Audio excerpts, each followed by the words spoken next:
Hey, how's everybody doing out there? How's everybody doing out there? How's everybody doing out there? I'm gonna start an echo war with my computer if I do that. How's everybody doing out there? I'm gonna start an echo war with my computer if I do that. Okay. Should be working now. Should be working now. Sorry, a little slow today. They were coming through the labs. Sorry, a little slow today. They were coming through the labs. And a little slow today. Instead of science loops, just using my voice. And a little slow today. Instead of science loops, just using my voice. They were coming through the labs today to do inventory, so they had to check. They're coming through the labs to this lab, and so they also had my to other lab. check. They're coming through the labs to this lab. It helps if I'm there to tell them. Yeah, that instrument doesn't belong to me. This lab. It helps if I'm there. Yeah, that instrument doesn't belong to me. They close captioning. Yeah, that instrument's mine. They close captioning. Well, hopefully it stops. Close captioning. It should stop echoing once I turn the volume. Well, hopefully it stops. Close captioning. It should stop echoing once I turn the volume. So normally I have my headphones on. I forgot. So normally I have my head when they were coming through. So we have a new. Normally I have my head when they were administrative assistant. We should start asking questions. We have a new. Normally I have my head after the administrative assistant. I'm explaining to her what I do in here, and then OBS decide what I do in here. So, how's it going? What I do. How's it going? What I do. How's it going? And you should follow people. They do some cool stuff. You should follow people. Hopefully the reverberations stop. Cool stuff. You should follow people. Hopefully the reverberations stop. Cool stuff. Hopefully the reverberations. So hopefully the reverberations. Pink does some. So still hopefully the reverberations. Pink does some. So still hopefully the reverberations. Pink does some. So still hopefully the reverberations. Pink does some. So still I don't know. It shouldn't be looping at all now. Pink does some. So still I don't know. It shouldn't be looping at all now. Pink does some. So still I don't know. If you're listening to it on mobile, maybe it's creating a. I don't know. If you're listening to it on mobile, maybe it's creating a. I don't know. If you're listening to it on, there's nothing to loop at this point. The sound is off here. There's nothing to loop at this point. The sound is off here. There's nothing to loop at this point. The sound is off. That's super weird. There's nothing to loop at this point. I mean, it turned off the microphone and everything for a bit.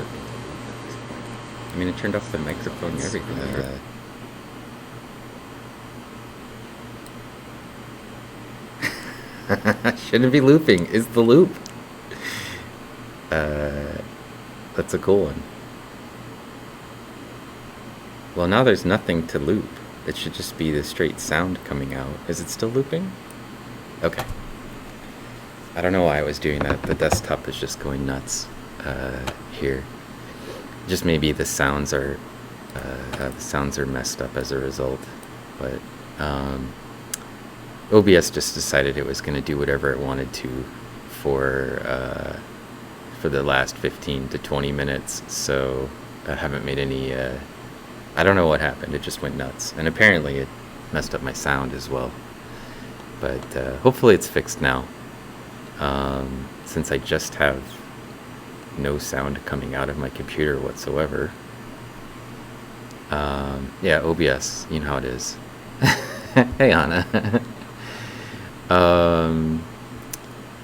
Today we're looking at some material that my colleague Andy Alverson sent me. And this Thalassiocira comes from a culture. And before this point, I've never looked at cultured material. What that means in science terms is that they are growing it in a lab. And so they try to prepare conditions in the water that would be beneficial for the growth of an organism. And then, so they dump nutrients in, they keep the temperature. It's like growing fish, right? Except for you're growing algae. And then they have their own diatom culture. So rather than going out into nature to get a sample, they can just basically grab it from their culture in their lab. And one of the things that happens when you culture things is that the organisms aren't in a natural environment, and even though you can add things that would be seemingly the right things to make their environment correct, sometimes they just do crazy things, and you end up with these sort of weird beasties that they don't fully form, or they don't form correctly, or and any number of things might happen. So I think that these were originally collected from natural sources, and then they isolated the species that they were interested in growing. Hey, Chippy Flip, hello. And then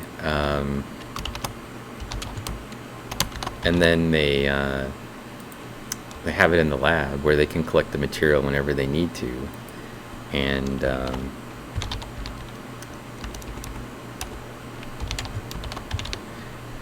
give shout outs to Chippy Flip, and there's one for Cyanophyte as well, and Joseph Radio Joe, who helped us out early here with the sound reverberations.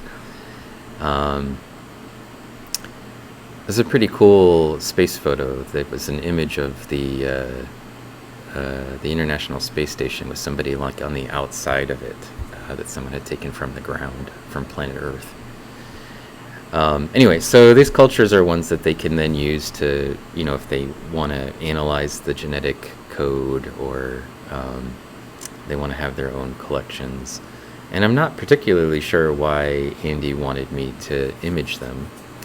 Maybe he's just trying to figure out what they are, because sometimes you collect stuff and then you just isolate individuals, and then you can use those to, later on you can figure out what they are to species. And I think maybe that's in part what he's hoping to do, is to figure out what these things are. But they've been growing in his lab for a long time, so they may be completely off the rails. They may be something that's not creating itself correctly in replication. So I don't know. I'm not responsible for the monstrosities that he's making. I'm just trying to collect some images for him. And he sent me 4 samples, and on Monday I was looking through some of them with him. He was just on Zoom, and I was just streaming into Zoom for him while we were chatting about it. And we got maybe an hour and a half of stuff done.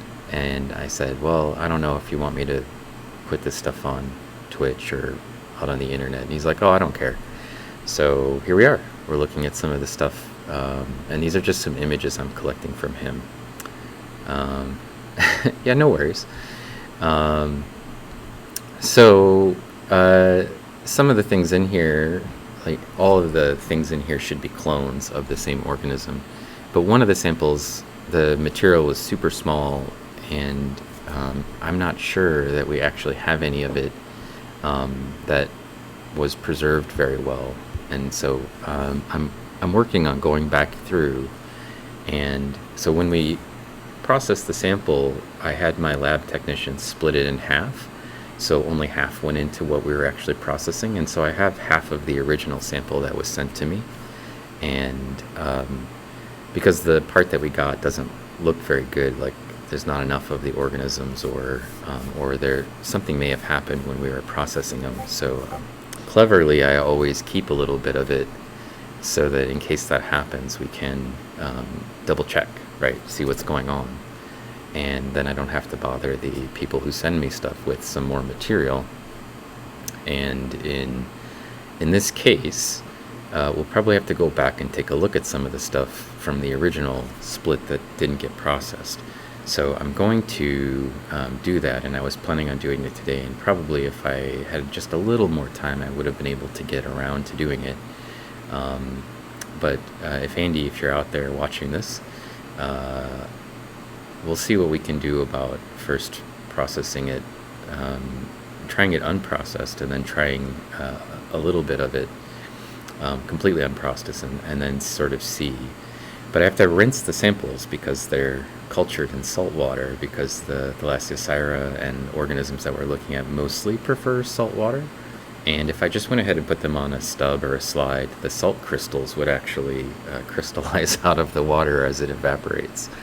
So there's a little bit of prep time that I still need to do, rinsing the sample to try to get the salt water out, and then maybe next time, or maybe I'll just try to get it done before the weekend, or during the weekend, or next Monday or something. So if it doesn't work out, then I'll just have to have Andy send me some more of the material.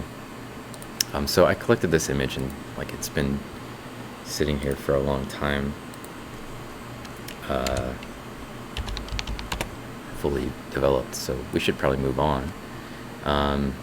These are these little tiny things that we're looking at. Is, as Anna mentioned, Thalassiocera, and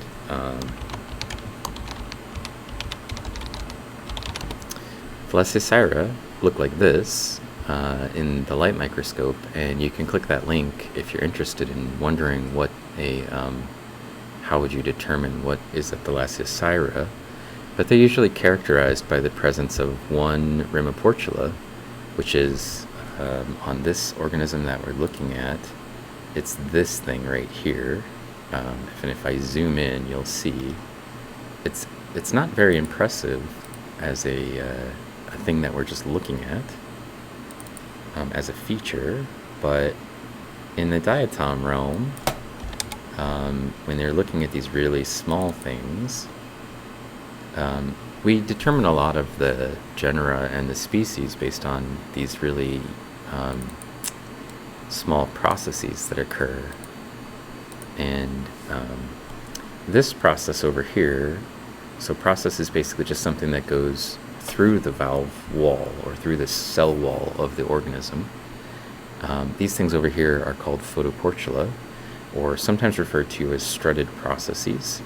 And they get that name because these little tiny struts that stick out associated with these tiny little holes.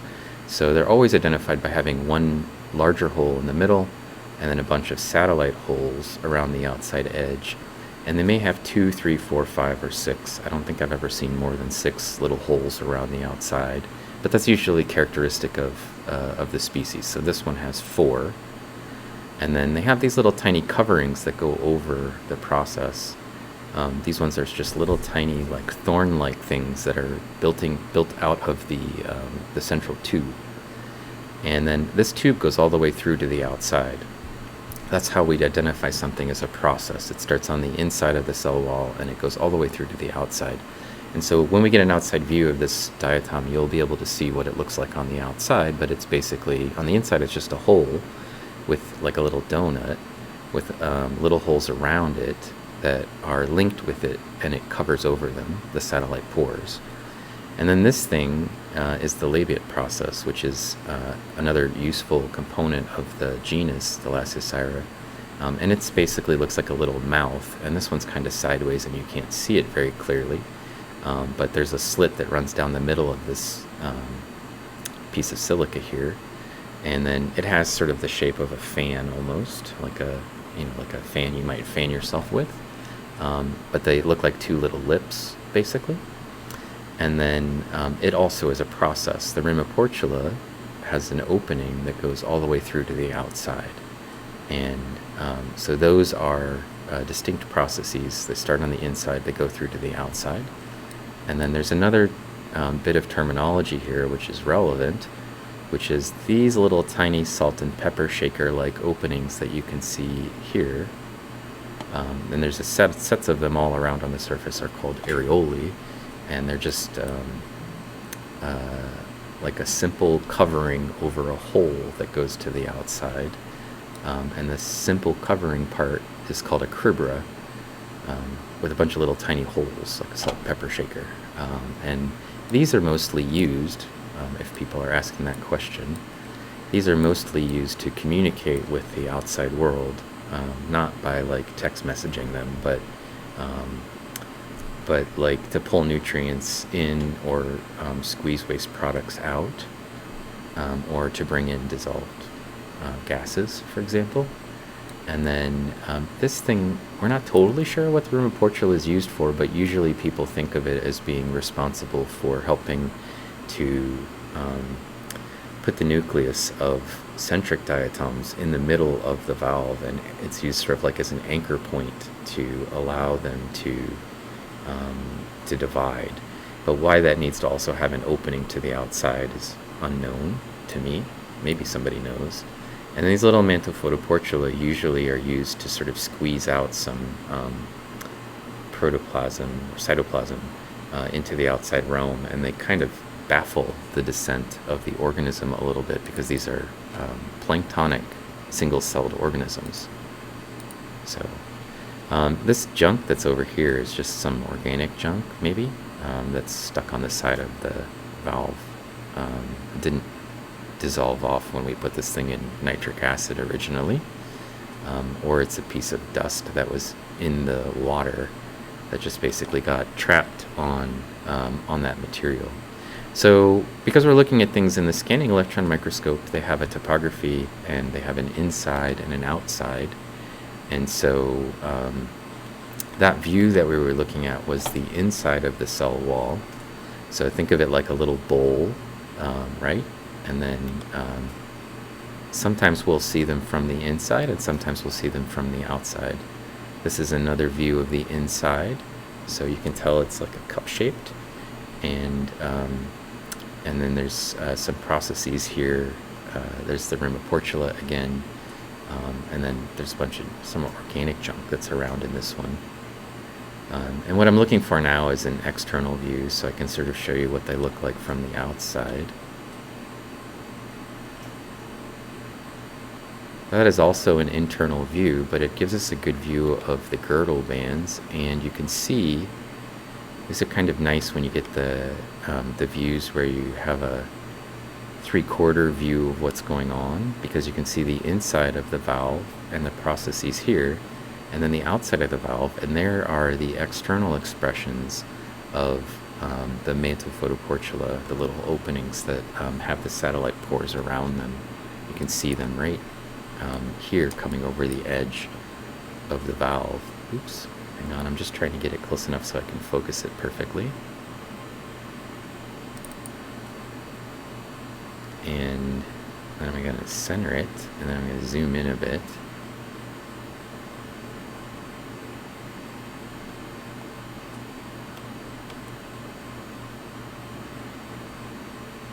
So we can see a bit of the girdle bands, which are these sort of pieces of silica that wrap around the outside of the valve and often hold the valves, the two halves of the diatom skeleton together.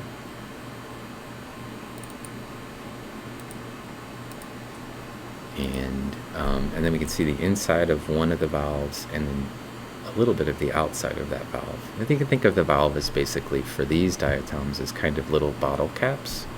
So they have that sort of a shape to them. And so we know we're looking into the bottle cap, right, rather than on the outside of it.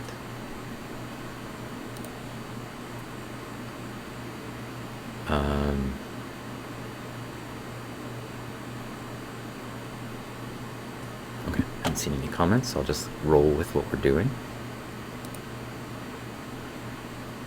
This needs to be on this. I'm doing a little bit of adjustment to the light settings right now. So the scanning electron microscope is actually pretty good at getting the brightness and the contrast sort of balanced, which is, you know, like a photography skill set, so something that I normally would do manually. But what I do is just let it figure out what it thinks is a good choice, and as long as I think it's acceptable enough, then I will usually do some editing in Photoshop or Adobe Lightroom later to try to fix the brightness and contrast so that it's perfect for publication or for you know, just distributing the image. But I think this is fine. You can see the external expressions right here of the mantle Photoportula pretty clearly, and then these are the girdle bands that are wrapped around, and you can see they have these structures on them called ligula, and antiligula that are like little tongues that cover over the previous one, and it actually lets you tell what order they stacked the girdle bands on if you're really interested in the minutia for how it's doing that. And then you can see on the inside here these are the strutted processes on the inside of the diatom. There's also a central strutted process in this diatom, and then these are the outside expressions of those same features. So that's kind of cool to be able to see inside and outside of the diatom at the same time. And that way you can link those pieces together. And that's one of the things that's really kind of a challenge about using a scanning electron microscope, is that normally I look at stuff in the light microscope. Most scientists who study diatoms look at them in the light microscope. They're too small to see for the most part. Almost all of them are too small to see in hand sample, but you can see them in the light microscope well enough. But the problem with the light microscope is most light microscopes are transmitted light microscopes that we're using that are powerful enough to actually see the diatoms, and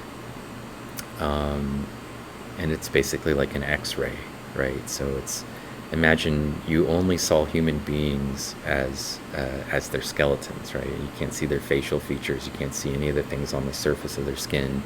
You could only see their bones by looking through them. And then trying to figure out, like, once you could start to see with your actual eyes the reflectance of the surface of those people, like what they actually looked like, right? We would think of that as, you know, the similar sort of structure. We're looking through things normally, and then we've got to figure out the relationship between the thing that we were looking through and now the thing that actually has a topography to it. So it's a bit of a challenge. And sometimes finding the link between what you see on the inside of a valve and what you see on the outside of a valve is kind of a challenge for people, including me. Sometimes it's a challenge to try to figure that out. I'm glad that it's at least stimulating your brain a little bit, Pink. You know, it's a science stream, so we're always aiming to try to capture people's interest and showcasing the power of the scanning electron microscope, because we're looking at things that so this particular sample that we're looking at is being viewed at 27,000 times. So that's the other issue. A normal microscope, you see things at you know, at most 1,000 times magnification. Even in some of the best microscopes, that's all you're going to see. And so it's equivalent to like looking up at the stars and just seeing like a dot, right? Versus being able to see an actual planet or an actual galaxy with a telescope. And it's pretty different, right? If you just looked up and you saw a dot and you're like, I guess that's Jupiter. And then you look at Jupiter in a really high-powered telescope. It's a pretty different understanding of what's going on. So this is Girdle View, internal, and girdle.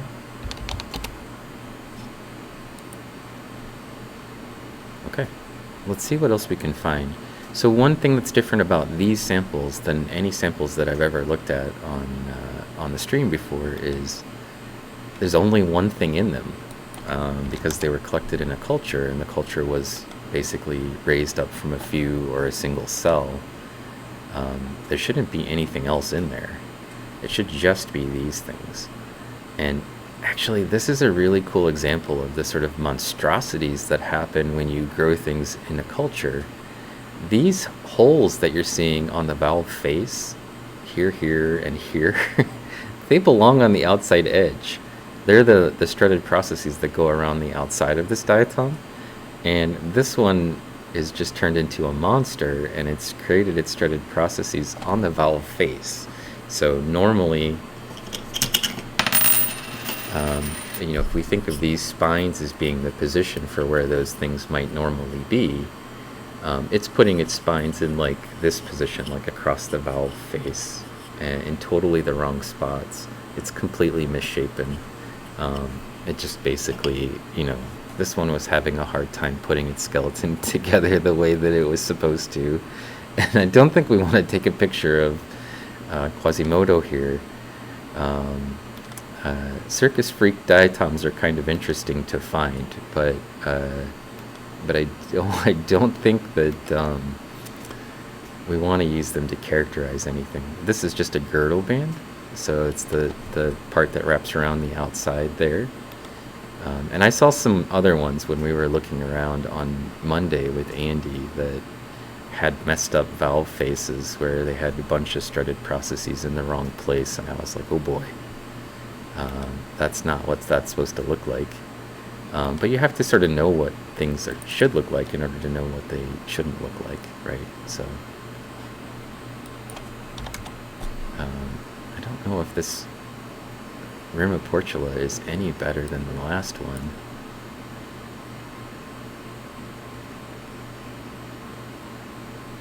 I'm just going to slow it down and see if I can see any more detail. You can just barely see there's a line in there, but it's a bit of imagination line, in my opinion. You can't really see it cleanly, and I think if I changed the settings so it was on the finest magnification, we probably could, but I'm not that excited about a line through a process. I know where it is, and I think Andy would know where it is if I sent him pictures. Again, internal view. This one, the Photoportula is here, the strutted processes are all around the outside, not on the valve face where they don't belong.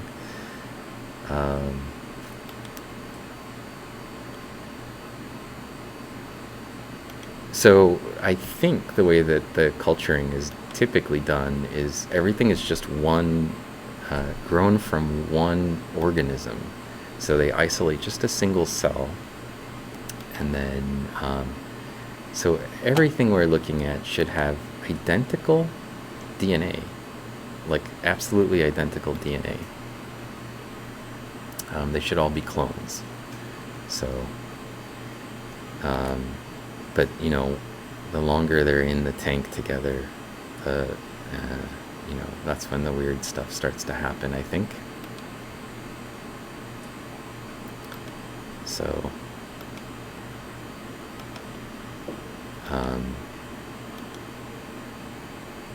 I don't know where they were collected from or why they were collected, so I don't have that information.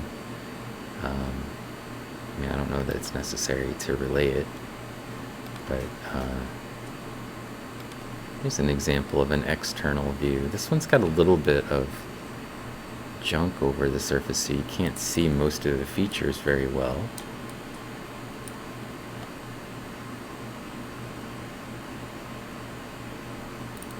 But you can see, so these are the little strutted processes. This is the way they look on the outside of the diatom. They're like little structures standing up off of the edge, right on the corner, at the mantle and valve face shoulder or junction. And then this is the external expression of the Photoportula. It's like a long trumpet-shaped thing sticking up off of the valve face. And usually if you see that and there's just one of them, you just go, oh, that's the Lasiosira, because that's the way that their Photoportula typically look in Scanning Electron Microscope. They just have like one long weird tube coming up off of their valve face. And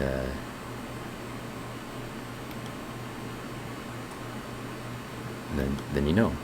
There you go. You got it, the Lasiosira. Some cool news about the Lasiosira for me is that a couple of days ago, I actually bought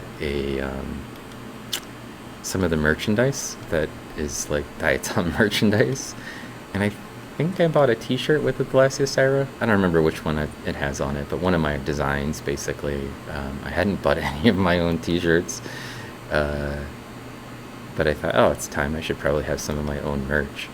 Not that I'm trying to sell it, just it's cool stuff and I like it. So I think I'm going to have one with the Lasiosira on it. But If you are interested in buying a t-shirt or something, stickers, whatever, not trying to push that on you, but you can, I should be able to get that right there at the Redbubble site. And Thalassiocera is one of the cool drawings that I did that it's on there. There's a lot of dead space on the slides. Here's another valve view from the outside. And this is sort of more what I was hoping to see, because the surface structure and texture is present on this one.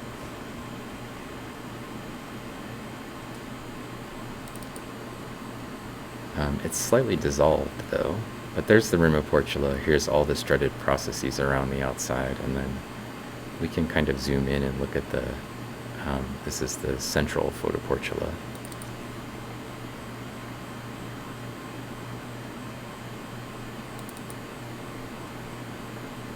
And I think if I want to get any closer, because we're down to kind of 1 micron zone, I would have to go to a 5 or a 6 on the beam intensity, which would increase the resolution a little bit. But I think what I'm going to do is just zoom in,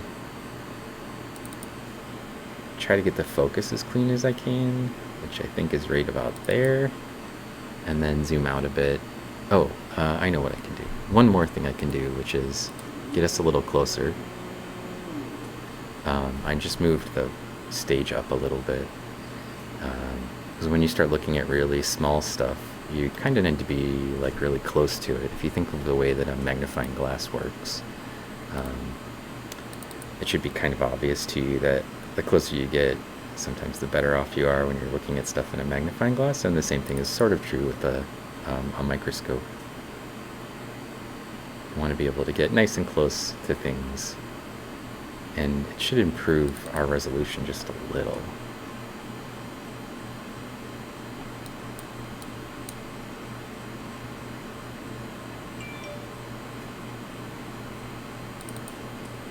Okay.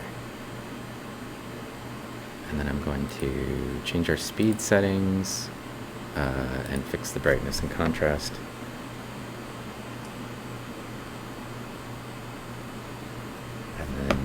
And we can take a picture, and then meanwhile I can come back and see what chat's been talking about.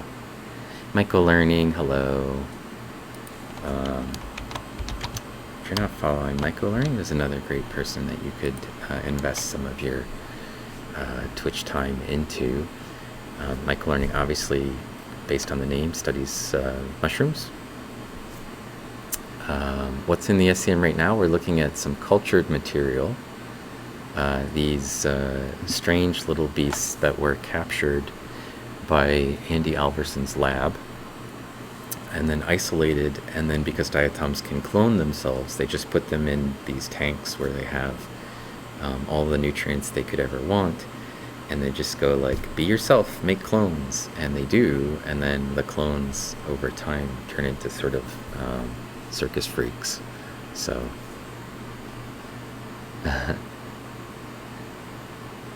Newt Nation dad hat might be fun. Table Sick Maniac, hello.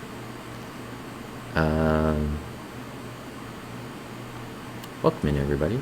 We're having just a nice casual Wednesday afternoon from the SEM stream, and I think that image is going to be okay, so we can at least see the structure. It's a little dissolved or maybe overgrown with silica, one or the other. Or some combination, so less than perfect, but that sometimes happens. Just with diatoms, they don't make their skeletons very strong. You're not getting the exposure to natural environments. So, did that somehow not change to gold? I don't know why those aren't working. Here we go. I'll fix it for you. Stupid Stream Deck.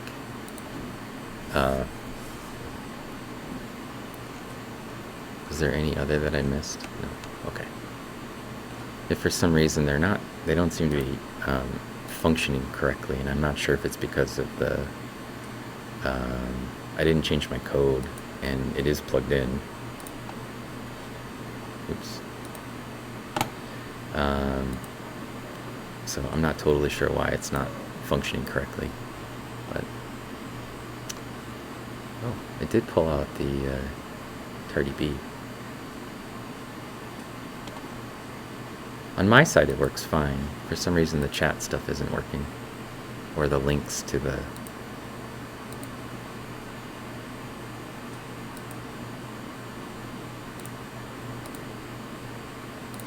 see if I can figure it out.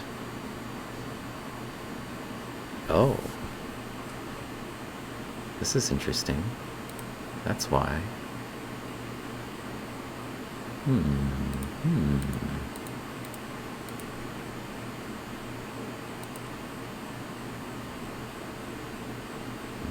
Maybe that's why I wasn't doing it.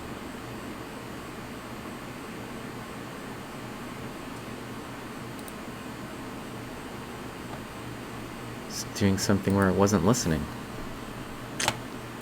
Let's see if it works.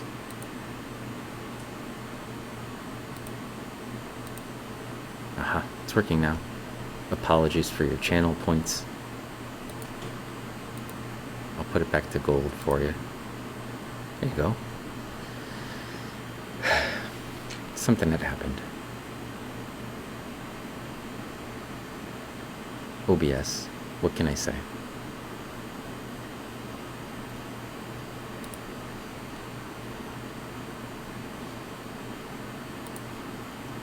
It should all be working now. Something came unlinked when OBS updated.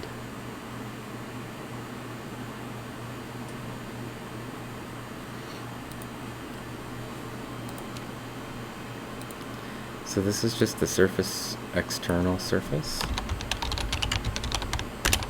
of the valve face of a diatom. Not a particularly great one, but I guess we can't be too judgy.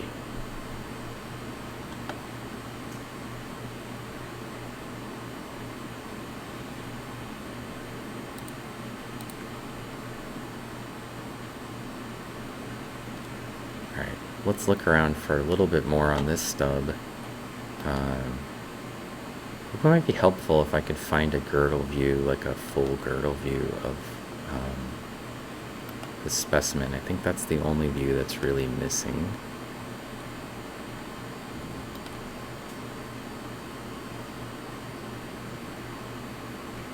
There's another valve view.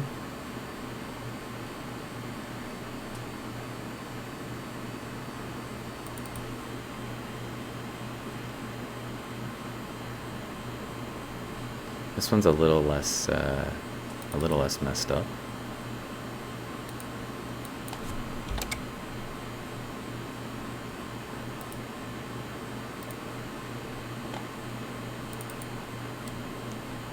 I'm just gonna play with the focus a little bit to see if I can make it perfect.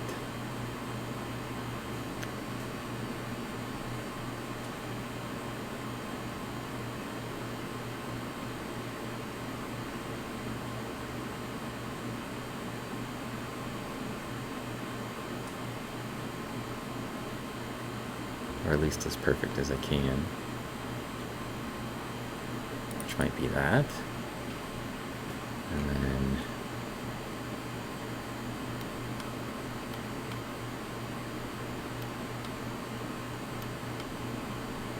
a little framing. We'll change the speed. And it should be ready to collect.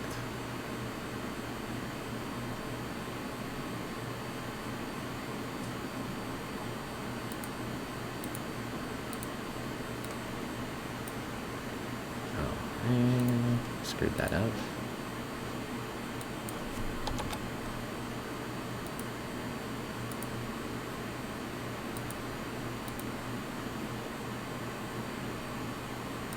There we go. Just put that right there. I can come back. See how chat is coming along.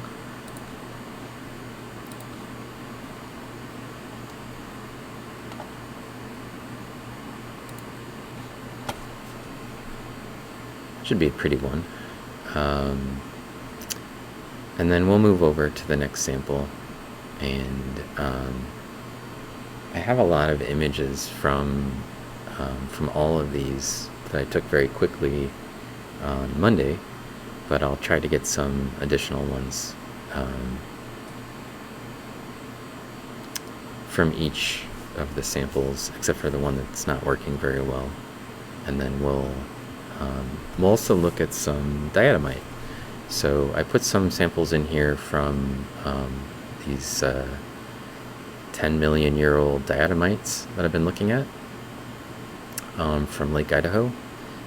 It's been maybe like a year since we've looked at any of those diatomites, but I obviously could always spend a bit more time looking at any of those samples just to sort of see what's going on in them.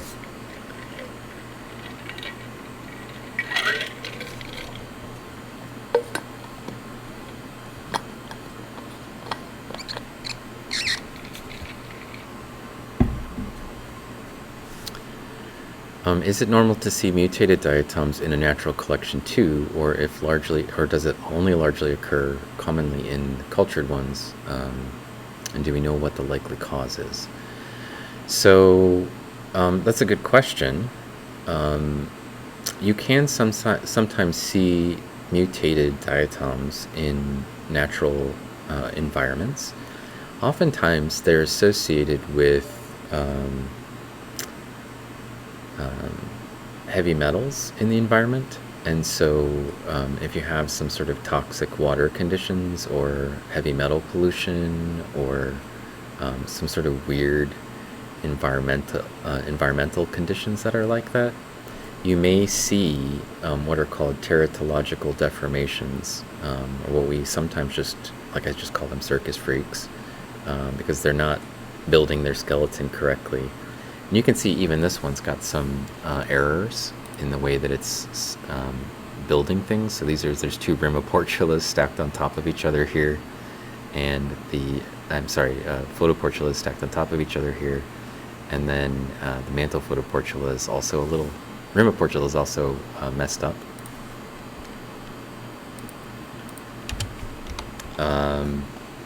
But those sorts of weird deformations are usually associated with bad things in the environment, but it's hard to say for sure if it's always something bad. So we're going to hop over to one of the other samples now, and it's this one. And we'll see if we can find some of these weird beasties as well.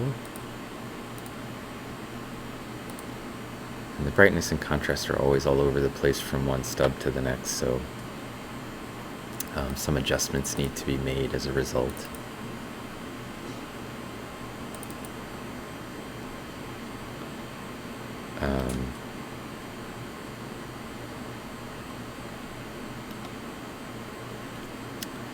I think what we're looking for in this sample was a little cyclotelloid. I posted a picture of one of them. What is that? I posted a picture of one of them on the Twitter, so that if you click on the About link down at the bottom of the screen, you'll probably see one of these weird creatures. And I wanted to get some other valve face views and internal views. I did collect some images of those on Monday, but just one, and I don't know how deformed it was. So this is a girdle view of one of those little beasties, and it's overexposed, so give me a second. The instrument's having a hard time with light exposure today. Not sure why. It's kind of jumping all over the place. Some things are kind of glowing, basically, is what that's saying, which happens when they're either not fully attached. So this particle may be like there might be something underneath it that's causing it to do that, or just the change in the height, basically from one sample to the next. This one's messed up anyway, but you can see this is pretty messed up view. You can see the diatoms, valve faces, and the girdle bands in this view. And I think if I'm here, I'll still be able to see what we're looking for, like this height. That's actually part of the challenge, is trying to be far enough out that you can see most of this sample. Oh, that's like a weird Stephanodiscus. Shouldn't be in there. I think this is the actual one that I imaged on the Twitter view that we have, which is okay. I wanted to come down here and look at this, just get a close-up of one of the strutted processes zones.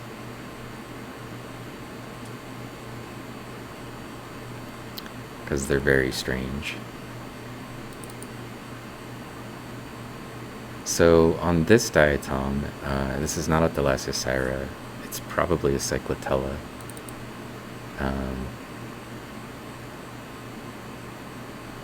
Something in here. Sorry.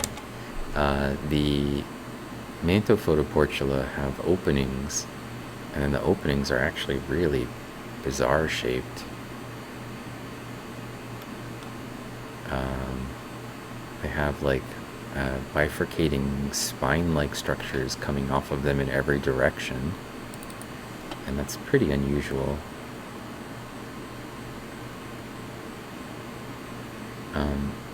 Also, the valve face has these sort of weird, well, they're weird to me, like groove structures along the sides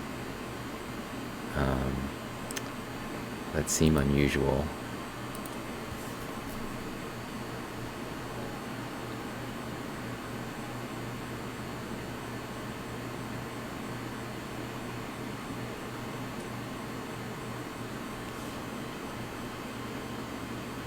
Like a chasm between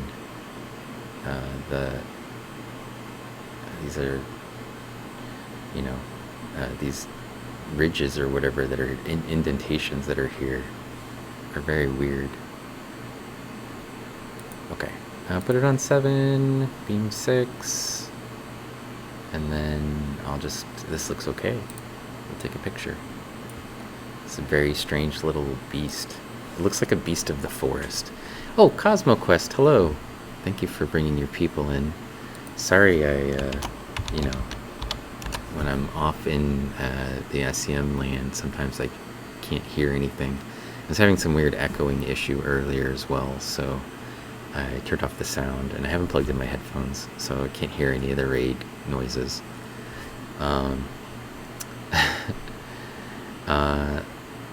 The overexposed image looks like the kind of image mask I'd draw when a photo heading. Yeah, exactly.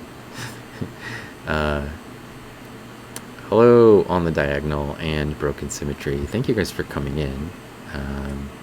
Yeah, I think it's the exact same specimen, which is a good one, but I wanted to get a close-up view of it, and on Monday when I was imaging them, I was just kind of zooming around, and then this is the last image I collected before I left, was this crazy looking thing, and then I just wanted to get home.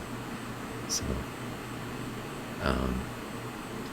today's a unusual day for me because I drove my car in, and I think it's pretty solid thunderstorm that's supposed to be going on later today, and I will usually ride my new e-bike basically all the time. I've only ever not ridden it when there's a pretty bad rain occurring or lightning, because I feel like those are bad combinations. When I did my master's in New Mexico, and when I was there, there was maybe a professor. Somebody told me that somebody from the university had been struck by lightning, and walking on their way to the university. And I was like, yikes. There's no trees or anything in New Mexico, you know, like in the central part of New Mexico, the trees are all tiny little things. And so if you're walking around, you're probably the tallest thing on the landscape sometimes, and a little bit easier to get struck by lightning in that setting. But it's made me very like focused on not being out in the lightning if there's not really tall things around me. And I sometimes go out and take photographs of lightning. If it's not raining and it's lightning, then it's a little more appealing to me to go out and stand in it and try to get cool photos. But I just want to get a nice close-up of this, which we accomplished already. So off to a good start. This is 14, I believe. Yeah. A nice close-up. You can see a bit of the girdle band. This is all the mantle, and then these are these weird mantle Photoportula structures. If you just came in with the raid, hello, we're looking at diatoms from culture, and the cultures were grown in a lab, and sometimes things that are grown in the lab have weird mutations, and so we're seeing some of those. See, it's got this weird indentations or like big long grooves on the outside. It's very strange to me. This one just has spines on the face though. I guess it still does have mantle Photoportula holes with like weird stuff coming out of them, but it also has these spines that are sticking up off of the face. One thing that's super weird about these guys is they seem to be creating long girdle band rich bodies. I think this is the one that we imaged. I think I also got this one already. This has these weird structures. These are very weird structures on the outside. It's like ridges on the inside. And on the outside, there's like indentations associated with them. I don't know.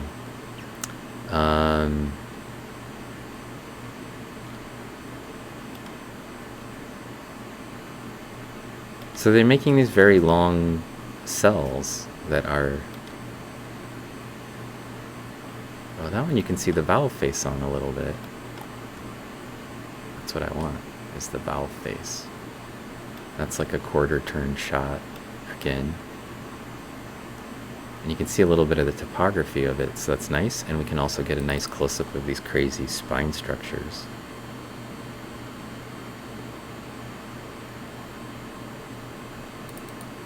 Very cool. Alright, we're going to slow that down. And I just want to make sure that these are going to turn out as okay focus-wise. These are the mantle Photoportula, and here's on the other side the mantle Photoportula. You see what's missing? It doesn't have a big Rumoportula like thing sticking off of the face. And then some of these structures are kind of interesting. Ridges. Okay. Let's give it a shot. Just go ahead and collect that. So they're making these like super long sausage-shaped diatoms, which are pretty weird. So your Minecraft is being theme appropriate. You're AFKing near some farms at the moment, and there's a thunderstorm happening in the game. That's nice. Geeky Scopy, 20 plus people out here for diatoms. Geek-o-Scopy, yes. This is a small audience, actually. Sometimes we have way more than that for diatoms. But the almost 30 now, right? 27 people in channel. I think that they are mostly here for the spectacular imagery that comes from the Scanning Electron Microscope. And I am secretly tricking them into learning about diatoms in the process.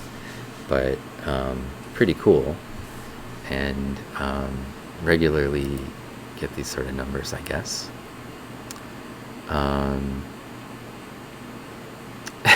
Don't get struck by lightning, save the electrons for the microscope. Good idea. The Diatom fandom is real. There are some real Diatom fans here in the channel. Sinophyte is a Diatom fan, I believe, a secret Diatom fan.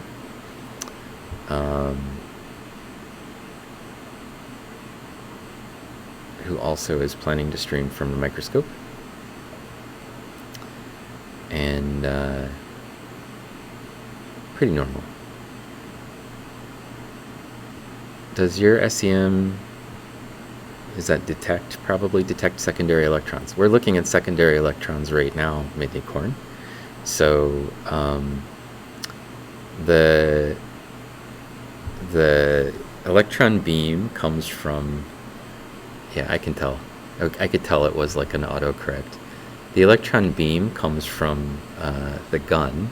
It hits the sample, and then the secondary electrons are the ones that actually give us topography. So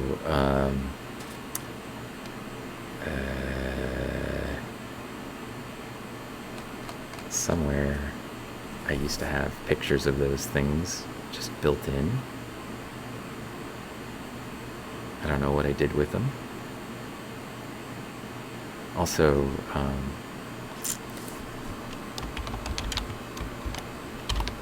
if you're not following the Midnicorn, you should give her a follow as well.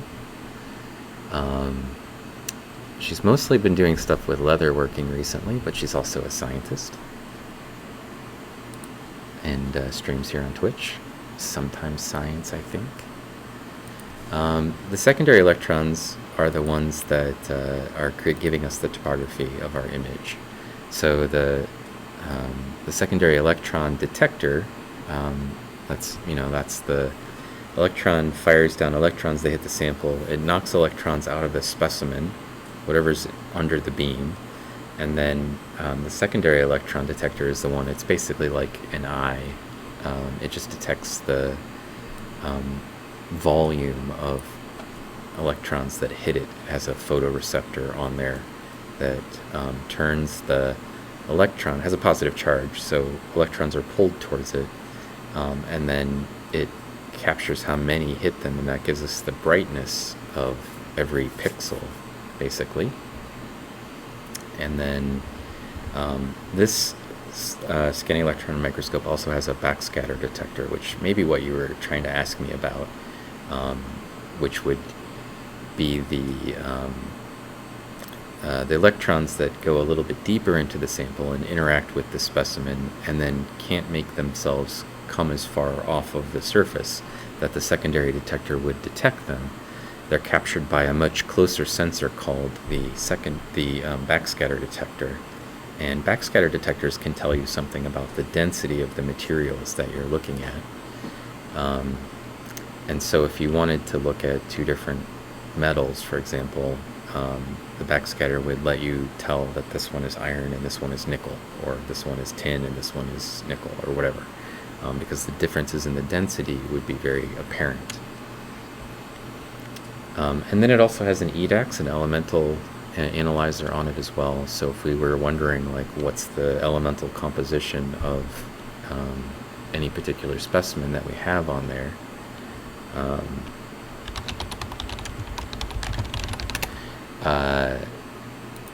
what it does is when the electrons get knocked out, so the electron beam is fired down on the specimen, and if you remember your model of what an atom looks like, there's these sort of shells of electrons that are around the nucleus, and some of the beam will knock electrons out that become secondary electrons, and some of them will be backscattered electrons.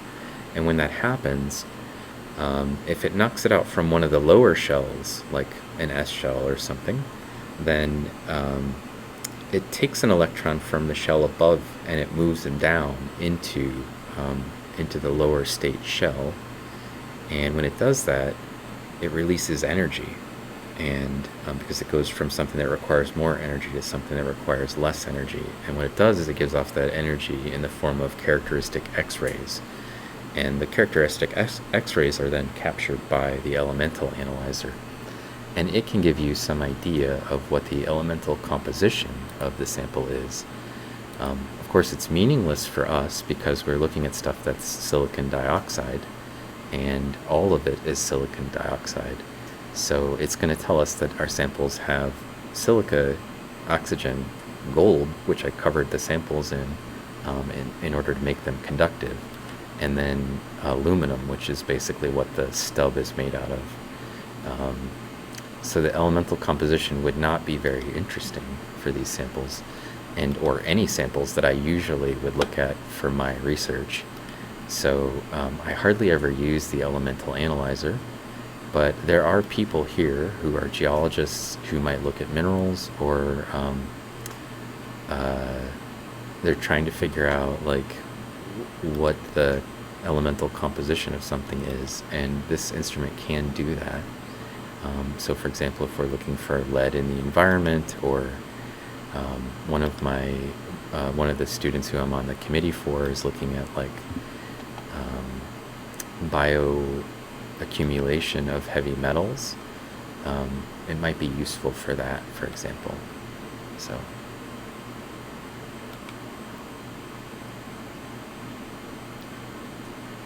somewhere I have little tools that show the different interactions and basically what they produce with respect to where they're hitting electrons and that sort of thing. But also you could probably just grab something off of Wikipedia that shows that.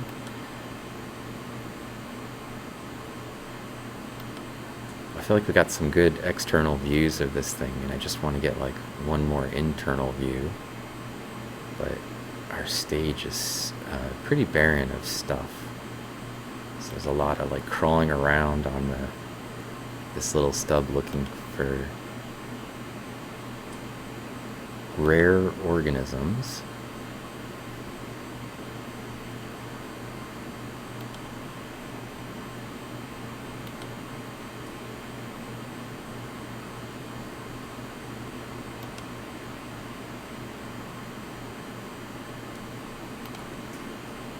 It's another little sausage.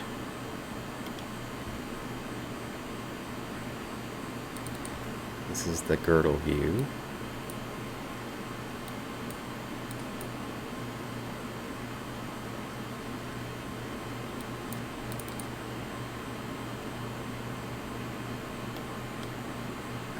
I don't think the bottom valve is present. I think it just goes like top valve and then girdle, girdle, girdle.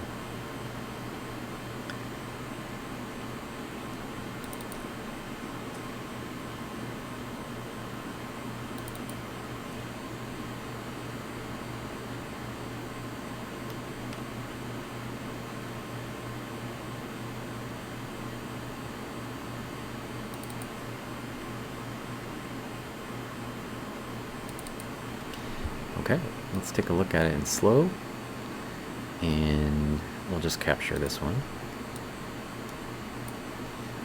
and get enough of them. Let's see. I've seen them under regular microscopes in undergrad and sadly never used an SEM. Well, Geeky, I'm bringing you your SEM view of them here, but I would say that it's sort of a different world looking at diatoms in the SEM. There's a lot more detail.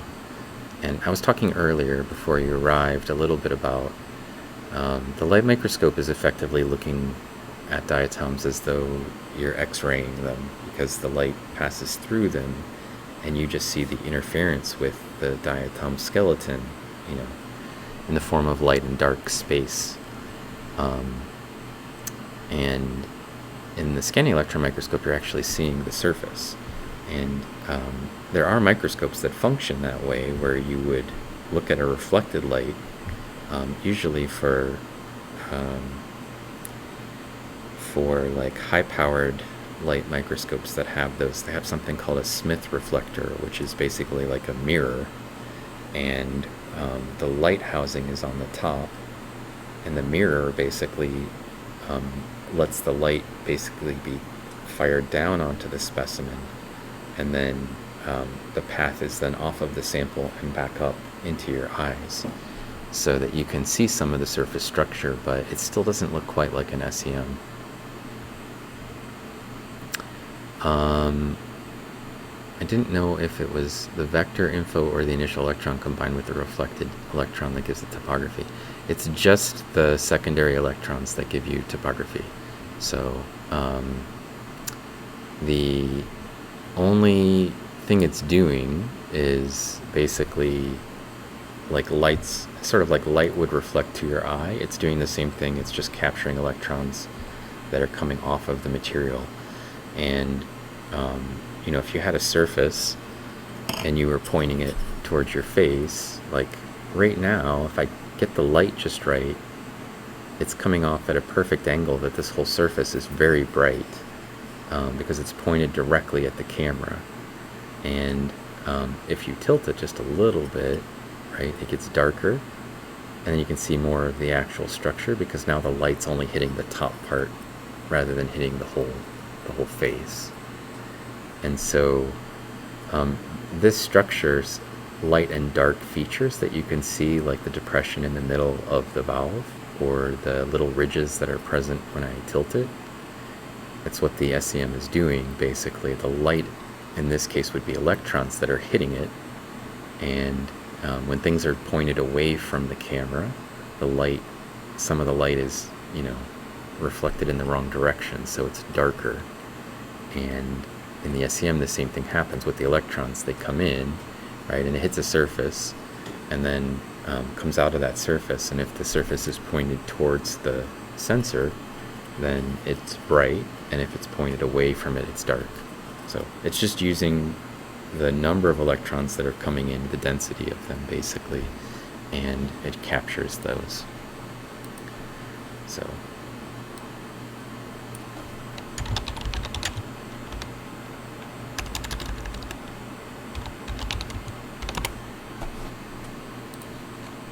I'll get to your question in a second, Sanophyte. This juggling of things that are on a microscope with answering questions is always a bit of a challenge. So it's another girdle view.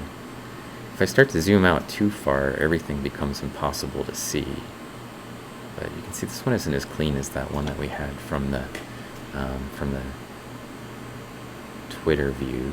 Here's another one up here. They all look like little tiny sausages.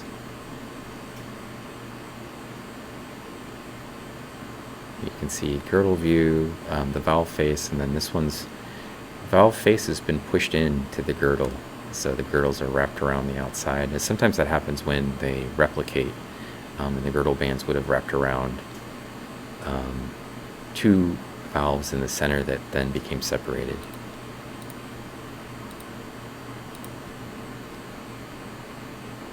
Let's move around.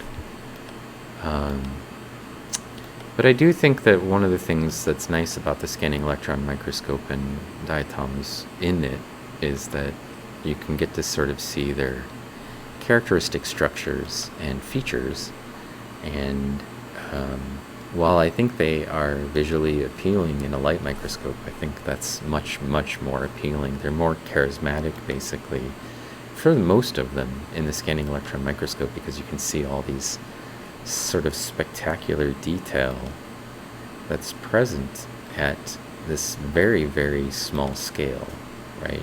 We're looking at things that are typically, you know, we're looking at them at 20, 30,000 times magnification. And the detail of some of the structures that you can see at that magnification is kind of crazy with the scanning electron microscope. So I think that's, you know, part of the appeal, probably, for people. And definitely, I sometimes just see diatoms and I think they look stunning, you know, even having seen a lot of diatoms in the scanning electron microscope in the last 10 years.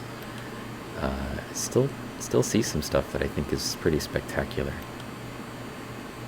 I don't know that we'll find an internal view of this weird little cyclotellid that's any better than the one that I already have. Just thought I'd come give it one little try and see how things went. And see if we could find anything, but mostly I'm finding junk. So I may make some more slides of these to scope out what's going on with that other sample. I may make some of these while I do that and see if I can get some higher concentrations. Normally when we prep them, we put a little bit of water on the stub and then we add the material from the original samples. Look at this crazy tube it's made. Look how long that is. It's ridiculous. Just keep adding girdle bands. And so, you know, like I said, sometimes we just use a little bit of water to sort of reduce the total number of diatoms that are going to be on a stub. But for these, I think we actually just put them straight in, like straight concentration from the way that we had them. And it still is not very dense. So, okay, let's go look at some other things while we're here. And we're on the SEM, and I got a little bit of time. We'll look at some fossil material. So a little more random. This has got some ash mixed in with it. So just to warn you, not everything you're seeing on here is a diatom anymore, because these were collected from outcrops. And these are really ancient diatoms. The ones that we're looking at here are 10 million years old. Because they're collected from intervals where there was volcanic ash, they actually can have pretty good preservation. This is the valve face of an Oligosyra-like diatom. Let me fix the brightness and contrast, though.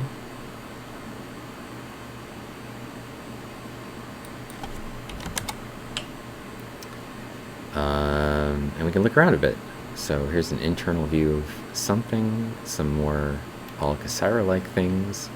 Dominant organisms that we found in this environment were Oligosyra-like organisms.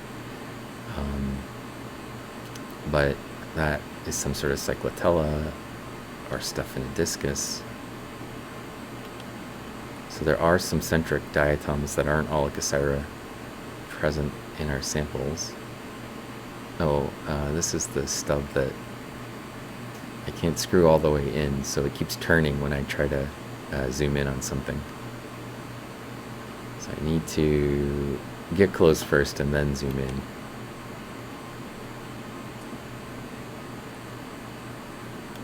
We'll see how that goes. Oh, this is a cool little, it's a Staphylococcus-like thing. It's very similar to this one that we're looking at right here, except for this one has like a really dense center ring without any areolae in it, which is odd. I'm trying to move it as little as possible.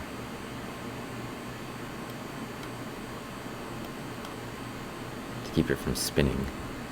What a weird little guy. This one just has spines, not strutted processes that you can see. The strutted processes are here. They're actually below the spines in this group. So there's a hole associated with the Photoportula and the strutted process that's actually underlying the spines. And so unless the spine is broken off, you wouldn't be able to see it. It's also quite a bit bigger than the thing we were just looking at.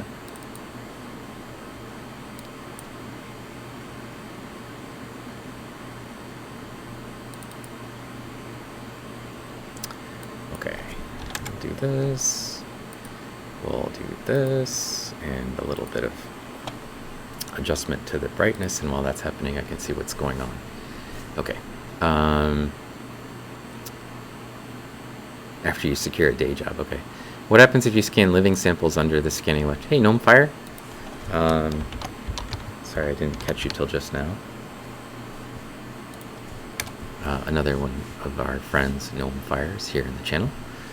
They do some music streams and some travel streams, which are pretty cool. Living samples in the SEM. Well, everything in the SEM is in a vacuum, so nothing really lives in those conditions for very long. If I were to put a living organism in there, the vacuum would kill it. Also, most of the living things that we would put in would probably need to be coated with gold. So not only would they be exposed to a vacuum, but I probably would have had to put them in a vacuum, coat them with gold, and then stick them in another vacuum in order to make it so that they don't, so that they're conductive. And of course, the entire time things are under the beam, electrons are being blasted out of them. So I think that would be kind of cruel to put living organisms in there and have them basically attacked by tiny lasers that are ripping pieces of electrons out of their body. And I think another thing that's really critical is see how long it takes me to take a picture, right? So if I'm scanning an image and it takes 3 minutes and I had something living in there, I wouldn't be able to image it very well. So all those things are problems that make it so that we can't usually use a scanning electron microscope to look at something that is currently alive. They do have some low vacuum scanning electron microscopes, and this one actually has a setting where I can set it to be relatively low vacuum, a low vacuum mode. But the problem is even that's probably not going to be good enough for a living organism, which is going to be moving around and being very unhappy even in the low vacuum. So we don't look at things that are alive in the SEM, and I don't recommend it. If you want to look at living stuff, usually you need to put it into a light microscope,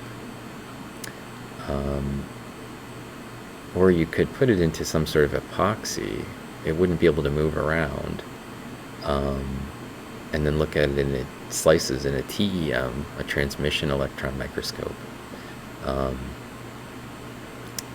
Still would be dead though at that point. You'll have to set your weapon to stun to prevent them from wriggling.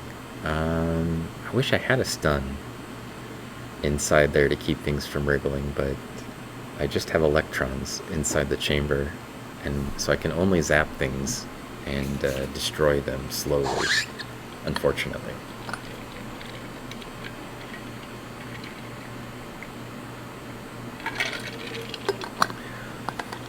This diatom, unlike the other one that we looked at one that belonged to the genus Cyclotella, or I think it did.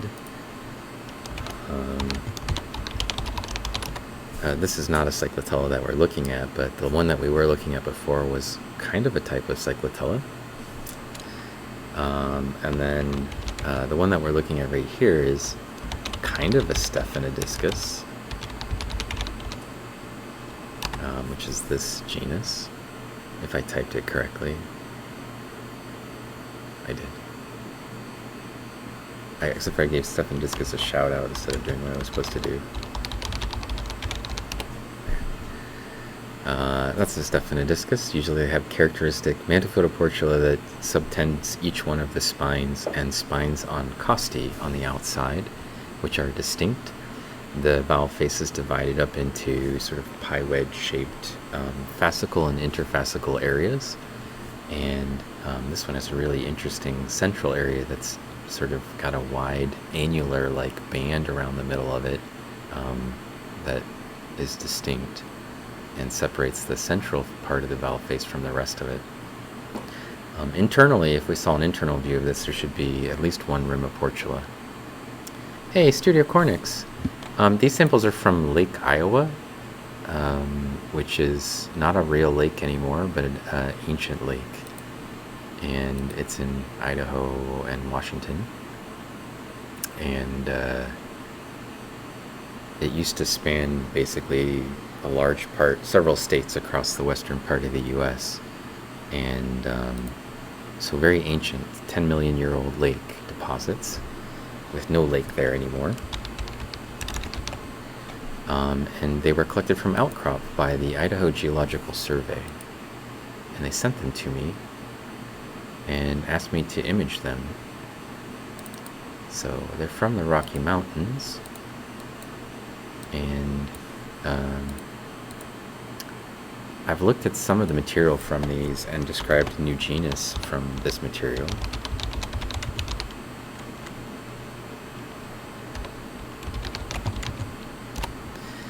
Not this particular sample, but from these with my friend Andy, who is the one who sent me the culture material that we were looking at before you arrived.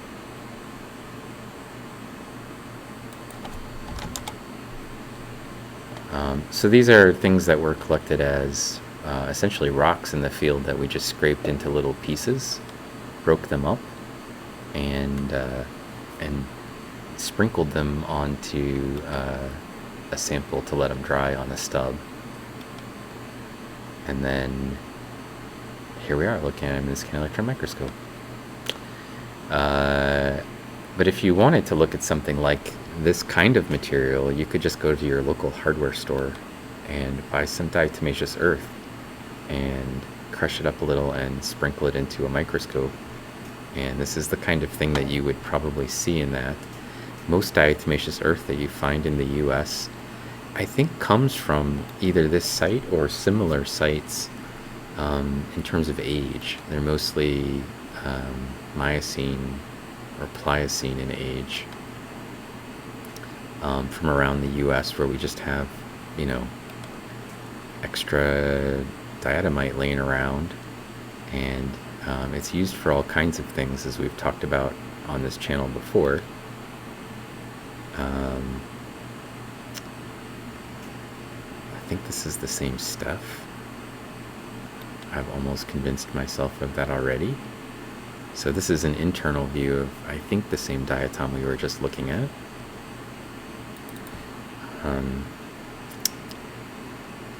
And some of these materials were originally going to be analyzed by a grad student in my lab, and then they left at the beginning of the fall semester last year. They were not happy with grad school at all, which sometimes happens.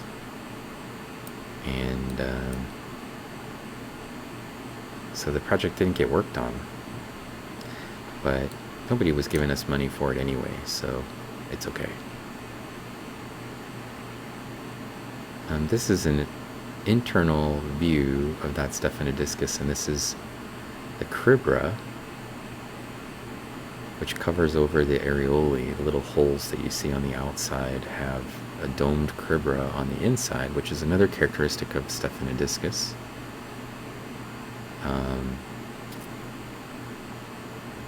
And I'm just trying to get it, I'm fussing with the focus to get perfect, because it's what I do, I guess. When I can see the cribra, I usually am very happy with my image quality in terms of the focus. It's a good sign. It means that the image is going to turn out to be nice and clean. The sample might not be clean, but the image will be nice and clean, and then we'll be able to see a lot of detail. So I'm just zooming out a little bit. I'm just going to nudge it down, give it another little nudge, so it doesn't want to come down completely from the top.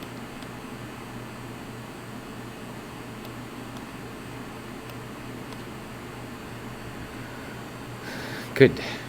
And then I'm going to change the speed, and I think the beam intensity is in a good place. We should be able to see a lot of the detail. These little bumps are the mantle Photoportula, which we've seen in all the centric diatoms we've been looking at. And then the Rimoportula, I think, is this thing down here. There's a little bit of clay on the surface of this, but you can still see the the areolae. And then some Staphylococcus have valve face Photoportula as well as mantle Photoportula, and I think that's what this and maybe that is.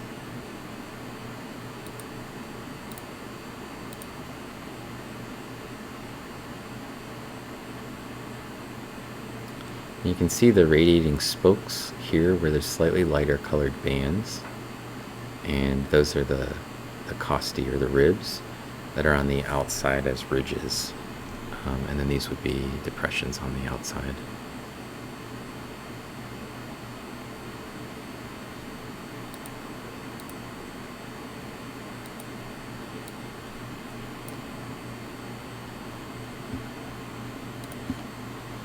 Hey, Pacific Plankton. How are you doing? Long time no see. Yeah, it's a diatomite site, yeah. Apparently gorillas were splitting off from the ancestors of human ships in Monroe, but not in North America. Actually didn't see what the daily diatom turned out to be, and I didn't check it today to make sure it was working, so hopefully it didn't steal points from you, but I'll take a look. Oh, it's Meridian. That's Meridian Anceps, I think. We'll wait and see if I got it right. Oh! Oh! Perfect. That's our daily diatom. Meridian Anceps. You've been running around. You're heading to your track meet. I feel like maybe that's backwards. You're supposed to get to the track meet and then run around.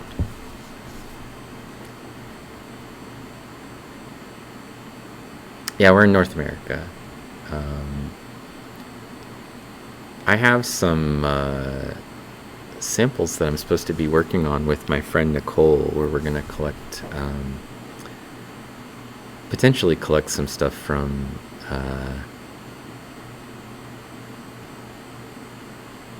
You'll Go Visit. I can't reveal the name of the exact site for this. I don't know if it's on private property either. The Idaho Geological Survey sent me these materials, and they did give me the coordinates. So outside of stream, I'll look them up and send them to you if you want to collect some materials, if you can get onto the property to do so.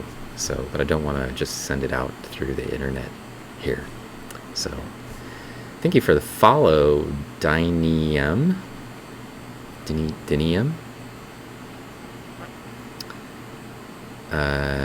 You're willing to trespass. Well, I don't want you to get shot over some diatomite, for sure. But they collected a whole bunch of stuff across Idaho. So, I can give you a few really key locations that might be kind of cool. And then, if you want to go get yourself shot over it, you can, I guess. Just tell them that you work for the Idaho Geological Survey and you sent out to get some more samples of diatoms and see what they say. It can't go wrong, right?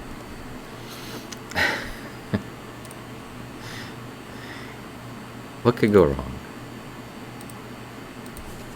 Internal view. Okay. So that's Steph.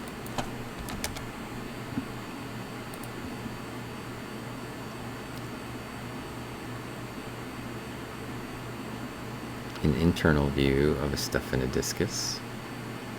There's a lot of other stuff in here, and I think this is a Symboplura. Oh, stupid.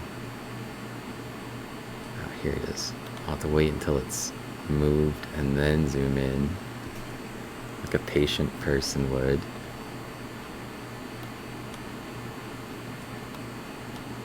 I think this is a Symboplura. We just want to see if it has crazy areolae or what's going on with the pores. I can't really see them. Oh, there's slits. They're just linealations. That's not very exciting. This is a diatom, obviously. This is a raphid diatom, so it doesn't have many of the structures of the things that we've been talking about. And just for reference, all this stuff that we're looking at is volcanic ash. All these chunks of things that aren't diatoms are they're all what tephra looks like in the Scanning Electron Microscope. It's diatoms and tephra, and that's what we're seeing here. So everything that you're seeing is one of those two things right now. And the guys that collected this stuff were like convinced that it was all just pure diatomite, and I was like, it's mostly tephra. Like, most of the stuff that you sent me is just volcanic ash. It's sometimes difficult to tell what you're looking at in hand sample between the two. Ooh, it's a sort of weird cyclotelloid. The Pliocene Cyclotelloids have these undulated valve faces like this one does. Similar to the cyclotello that we were looking at earlier, but not quite right. And these probably need to be moved into their own genus eventually. And I don't know if I'm the person to do it, but it's on our list of things to do, is to explore these a little bit better and see what we can do about these cyclotelloids, this group in particular. Okay, let's jump this to 7. We can see the structure a little bit better in here.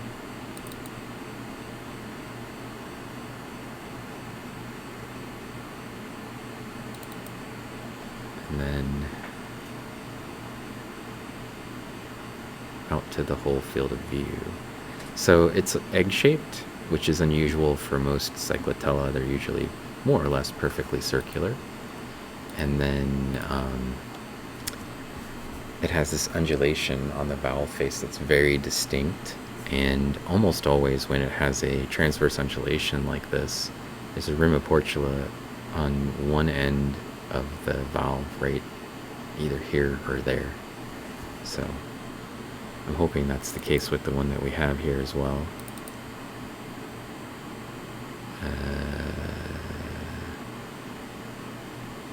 Okay, let's just see what we get.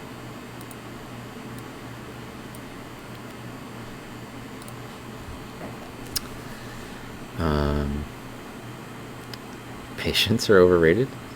What is diatomite used for? It's a good question, Cyanophyte.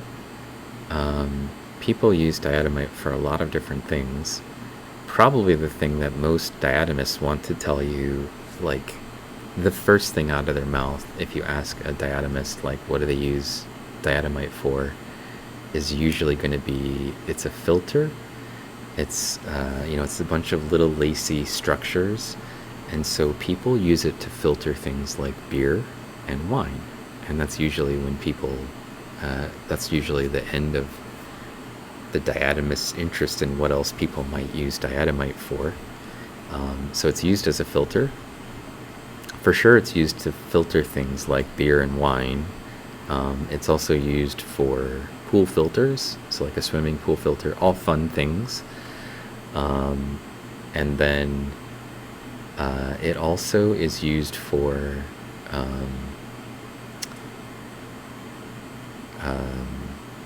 like hand warmers. You know, they put this sort of things in the winter time that you open and then you kind of rub your hands on them and they get warm.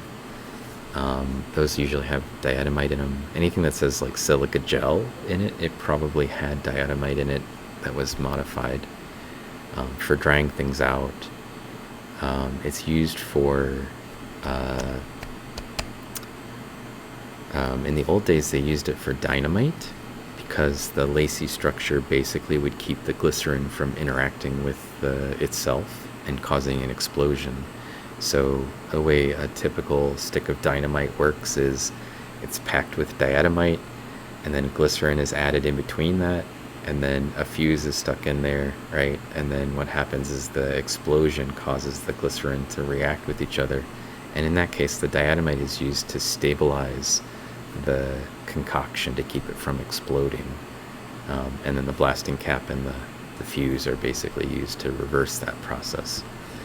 The the thing most people use diatomite for, or diatomaceous earth, the two words are interchangeable. Like if you bought it at a hardware store in the US, it would be used for sprinkling around your garden or around anthills, usually to keep pests away from plants. So they'll sprinkle it around plants that they want to make sure that certain insects don't get close to the plant, or slugs will sometimes be deterred by it.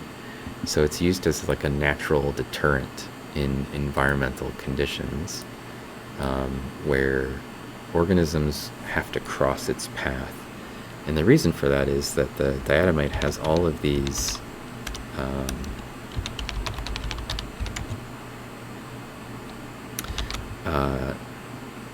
shards of really sharp stuff, and when ants crawl across it, it can cut them. It's small enough to actually cut them, or get stuck in all of their legs, and they have all these little hairs and spines and stuff attached to their bodies. And so it's actually used as a deterrent to keep ants away from whatever that you might be wanting to block them from. So people put it around their, if you have an anthill on your sidewalks and you want to get rid of the anthill, people sometimes will sprinkle diatomite on that, as an example, or just around your garden if you have a lot of slugs or a lot of undesirable insects. It's a common deterrent, basically, and people like it, I think, mostly because it doesn't have any chemicals. It's just the diatomite, right? So it's just the mechanical process that's creating issues for insects or slugs, and so it's safe to put in your garden. I've also heard that people will sometimes eat it. I don't know why. And people ask me sometimes about eating it, and I'm like, I don't think that's a good idea. There's nothing valuable in it. Your body doesn't need silica. It's not going to filter anything inside your body, so that doesn't create any value. So I don't recommend it. I don't think it'll harm you unless you eat large quantities of it, but it's like eating dirt. It's not necessarily going to help anything. But people do it, and they sometimes ask me about it. That's all I know.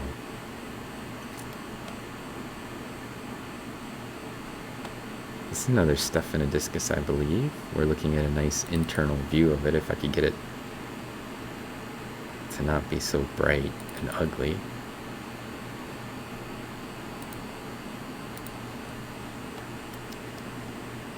Yeah, there you go. You can see right into it.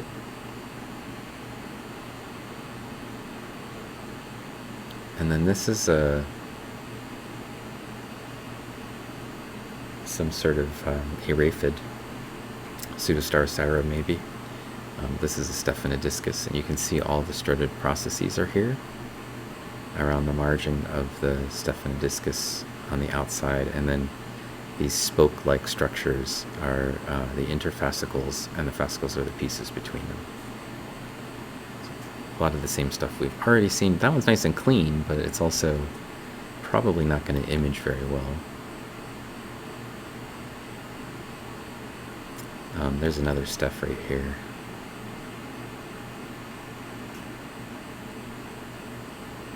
I can get it to move to the center. This is a different species than the one that we looked at before, I'm pretty sure. It has a different characteristic appearance.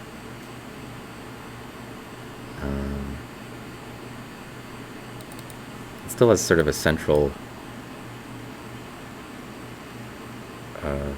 hump, but it doesn't have all of the huge ridges, and we saw this like big ring around the middle in the one that we were looking at before. It's not present here. The spines also have a slightly different characteristic to them, and the areolae are slightly different.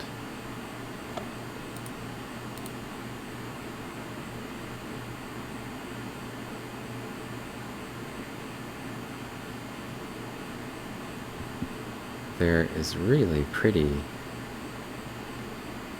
These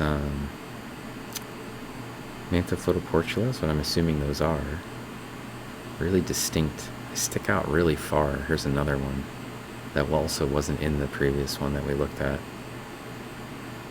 They're like little tiny volcanoes, right? Standing way up off the surface.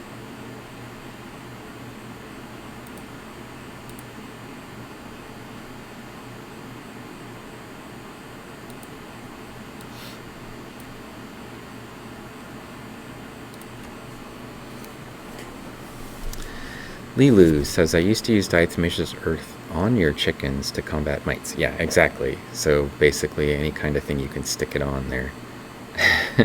You're going to harvest it and turn it into chalk? I suppose you could try. Can I eat it? I thought that was just some people asking about mushrooms. No, yeah, sometimes people ask about diatomaceous earth. I guess they just want to eat everything. And then I get a lot of people ask me, like, if I drink this in my water, will it make me... will it poison me or something? So, your circuit boards need silica. I guess so. I guess you could use them for that. Thank you for the follow, Death Siphon XXX and PD Gamer, and Sado Pampers, Sedompeters. Sado Pompers? Hey, Zaychap with the raid! Welcome in, Zaychap. How are you doing? You came in right while I was staring at the list of things that had happened. Hi. Let's, we'll give like a who shout out for Zaychap.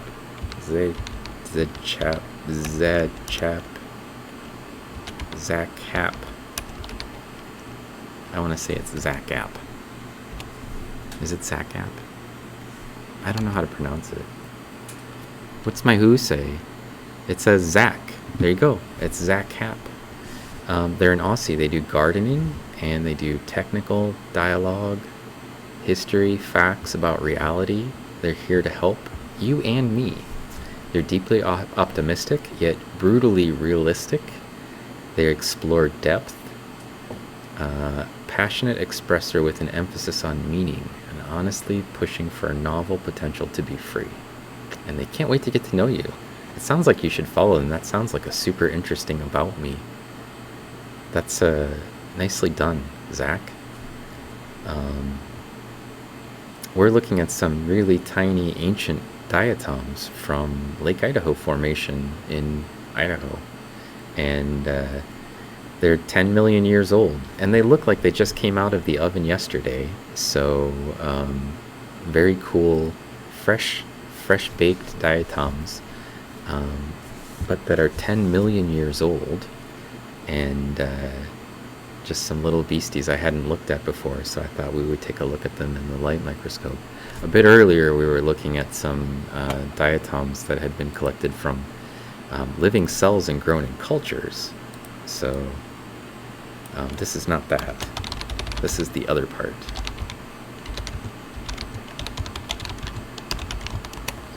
And we get to look at all these cool diatoms. And we were talking about diatomaceous earth a little bit and what could you use diatomite for. So when you have 10 million year old diatoms, and they are most of what's present in whatever you're looking at, usually we call that diatomite. So diatomite, right? Because we put ite at the end of things that are rocks. That's usually like meteorite, right? It's like a type of rock made out of a meteor. And diatomite is the same kind of word. It's like a rock. So these were collected in the outcrop as rocks. Basically, we just scraped a little bit of them with I think we used like a needle-like thing to scrape some of them apart, and then magic diatoms, tiny algae that normally in this case would have been living in an ancient lake, and we have them living in, well, dead in our samples. They died in our samples. This is an epithemia. Epithemia are characterized by these costae that go across the entire valve face. And they usually have a raphe that comes up onto the valve face, and it's like a slot-like structure that comes up onto the valve face here into the middle, and I can see a hint of it. If I zoom in, which we can keep zooming in because we're in a crazy scanning electron microscope, you might be able to see a little bit of it. I think it's right in here, but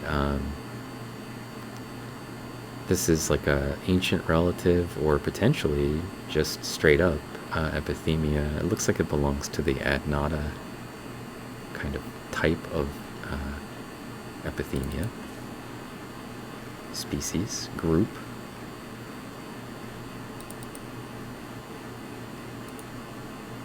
And one of the things that's kind of cool about epithemia is that they normally have an endosymbiotic relationship with nitrogen-fixing cyanobacteria. And I just said a lot of words, like real quick together, and I'm going to break it down for you. So endo means internal. Symbiotic, I think probably most people know what that means. That's two things living together. So endosymbiotic means things that live internally, one of them living with the other one. So they have an endosymbiotic relationship. And what that means, that's a polite way of saying this diatom has imprisoned cyanobacteria inside its body to function and help it. And then it provides the cyanobacteria with a home. So it's like a prison for, I guess it's a voluntary prison on some level. Just got smacked with STEM words, yeah. You have muted to avoid learning stuff. Good plan. That's a good plan, except for now I'm typing it into the chat. So you're still forced to learn things, Octum. And the other word I said was nitrogen fixing cyanobacteria. And nitrogen, we all know what nitrogen is, right? Just a like elemental component, but it's used for all kinds of organisms. And what's different about nitrogen fixation is that you're breathing nitrogen right now. 80% of basically every breath you take is nitrogen gas. But your body can't do anything with it, and none of the plants can do anything with it really, and nobody can use it even though it's nitrogen. It's completely inert in that form, and the only way that you could actually utilize it is through this process of nitrogen fixation, which takes the nitrogen gas and turns it into ammonium. And then once it's in a state that's ammonium, which is a reduced state, you can add oxygen to it, and it becomes nitrite, and then you add some more oxygen to it and it becomes nitrate. And when it's a nitrate, things can actually use it, like plants, to grow. The problem is that no plants can actually get from nitrogen gas into nitrate without having something help them. And in this case, there's just a few organisms on planet Earth who've figured out this process of basically taking the gas and converting it into a nutrient that you can actually use. And for them, nitrogen is everywhere. For everything else on planet Earth, they have to wait for that thing to basically convert it in order to use it. And in this case, the epithemia have imprisoned something that knows how to do it because it doesn't know how to do it. And so it lets the cyanobacteria basically fixate the nitrogen for it from a gas, and there's gas everywhere, in the water as well, dissolved in the water, and turn it into a nutrient for it right inside the house, right? Prison, hostel, nursing home, whatever you want to call it. It's contained it. So What that means is that Diatom no longer has to worry about acquiring nitrogen at all. And that's a huge power for the Diatom, because it just takes some of the nitrogen that the cyanobacteria generates and uses it. And I don't know why that really helps the cyanobacteria very much. Presumably it doesn't have to fight to survive, and also the diatoms usually give them some other aspects of it, not just a home. Typically they also give them some, often they give them some nutrients or something else that they need to help them do that.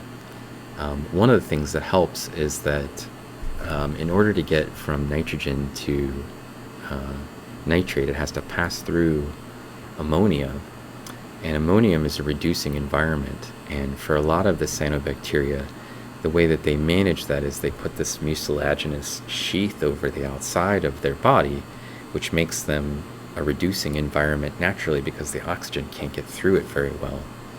And I think one of the reasons why they want that home is basically they don't have to exert energy to make a oxygen deficient environment that allows them to fixate nitrogen pretty easily. And so there's a value to it for them in that they are in a reducing environment inside the diatom basically. And it allows them to conserve some of their energy for other things rather than making this like mucilaginous sheath, which can be problematic for them. So I suspect that's part of the reason, not just that they are giving them a home, but they are creating an environment that's helpful for them, that means that they don't have to utilize some of the energy that they are making to do something that they don't want to have to create. So I zoomed in on it and it turned the stage just a little bit. I want to move it to the middle and then zoom in. I just wanted to see what this thing was. Oh, it's a little internal view of a stuff, I think. So that's a long way of saying basically that probably this environment that they were captured, that these diatoms were living in, had low nitrogen. And as a result, we have this diatom that doesn't care about the fact that it has low nitrogen, that can live there and do quite well because it has a passenger basically that will feed it food. It sounds like a pretty good deal, you know, but it's not part of the organism. It's a separate organism, and when they grow they have to acquire them, or in the case of diatoms, when they clone, they probably split some of them between the two clones. So there's a custody battle that happens, you know, when the cell splits apart, that would result in shared material between them having to be moved into. So hopefully there's enough of the endosymbiotic organism to basically be present in that environment. And that's probably another advantage of making your home a diatom, which is that they can split and split and split and split many times without you having to be exposed to the outside world at all, right? So you can just hide inside that diatom, and as it splits and makes itself and regenerates itself, basically, you can just chill out in there, stay in your little environment, and stay safe. So this is another diatom. This is a Diplonese, and my very good friend Itzi is a specialist of Diplonese. This one's a little ratty, but I just wanted to see if we could see it's got like some clay on it. I wanted to see if we could see some of the structure, but I don't think we can because there's a little too much clay. Alright, let's jump over to another sample. We'll spin the wheel, go around to sample 5, and see what's in this one. This is some more diatomite. It's from the same kind of material, but a different site. And you can see it's all full of a bunch of little Olicosyra. That's these things here that are like little tiny beer can shapes. Here's a valve view of them. This is a girdle view of them. And these are pretty typical Olicosyra for this time frame. terms of the shape. And then there's a little cyclotelloid, which I hope to find. Something that's not covered with junk that looks like that would be good.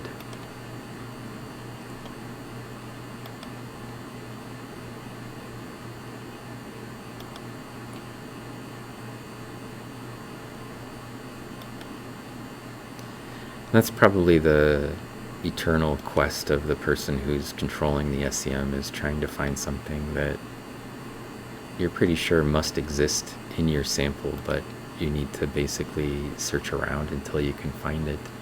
And in my case, I have you guys along as company while we do it. So that's nice. And we can both look around. I guess I'm doing most of the looking. Seems how you don't have any controls.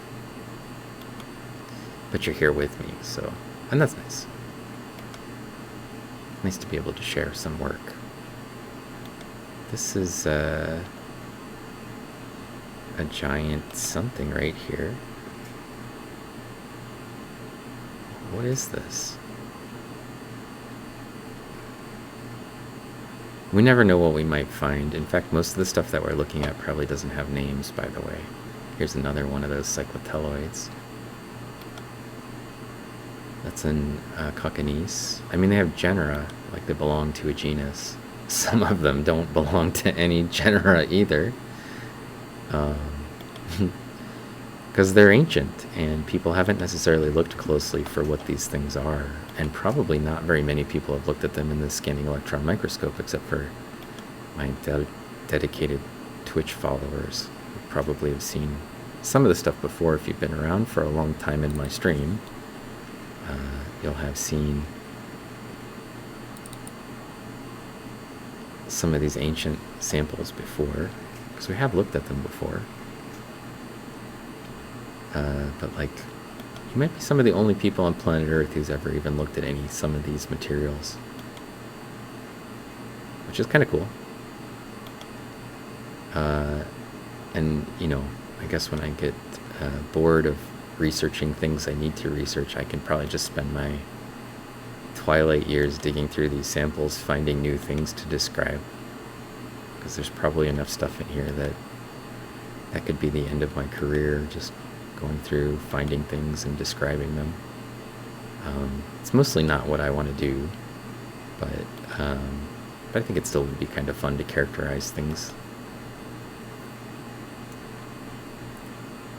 What is this?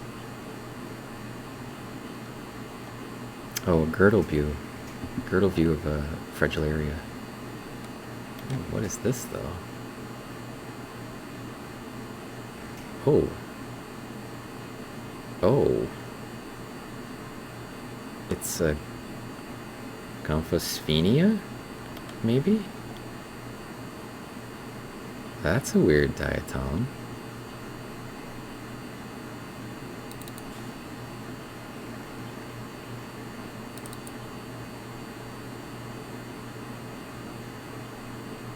I want one that's just a little bit clearer than this. That's some sort of Gomphonema-like organism. I think maybe it's Gomphosphenia. Look how clean the valve face is.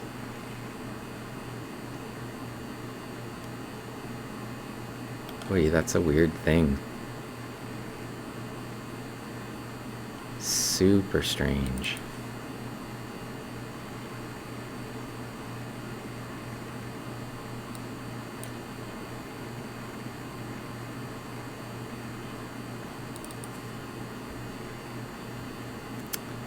We're just looking at oddities today.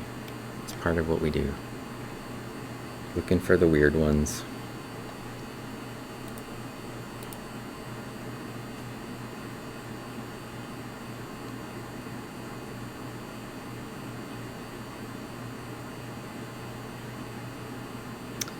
So if I find something super strange and it's kind of neat, and I can find enough of them, we could probably take enough pictures I could describe it. Or send it to somebody and see if they know what it is. If it's not me. So. Ivan.pro, hello, welcome back. And Corkboard, hello. Sorry, I was busy, like, lost in my thoughts. SEM thoughts. Nutrient exchange, yeah.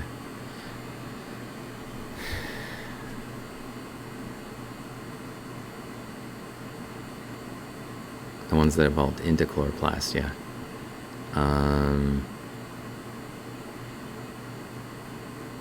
Junk-free and photogenic, that's what we're hoping for. Corkboard. You should please give Corkboard a follow. They stream onto Twitch to talk about science stuff, and hardly anybody knows of them. So, like, if you're a hipster Twitch watcher and you like those small streams where you can be really intimately connected with another streamer and have great conversations with them, you should give them a follow. I think you'd like it. Very chill. Very, very chill stream. And then Yvonne.pro as well. To give a shout out. They gave us a raid last time. Yvonne.pro hung out with me. And here they are back for some SEM time. We're looking at stuff in the Scanning Electron Microscope. I think when you rated me before, we were looking at stuff in the light microscope. And I might do some more light microscopy tonight. Or tomorrow. We'll see. I got some lectures I have to work on, but I don't want to do it, so maybe I'll do something else. Twilight years. Yes. Let's see.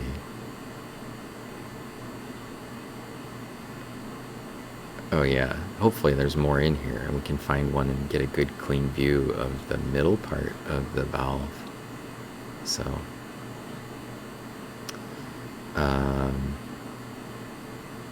don't lecture, don't teach. Well, I have to, it's part of my job.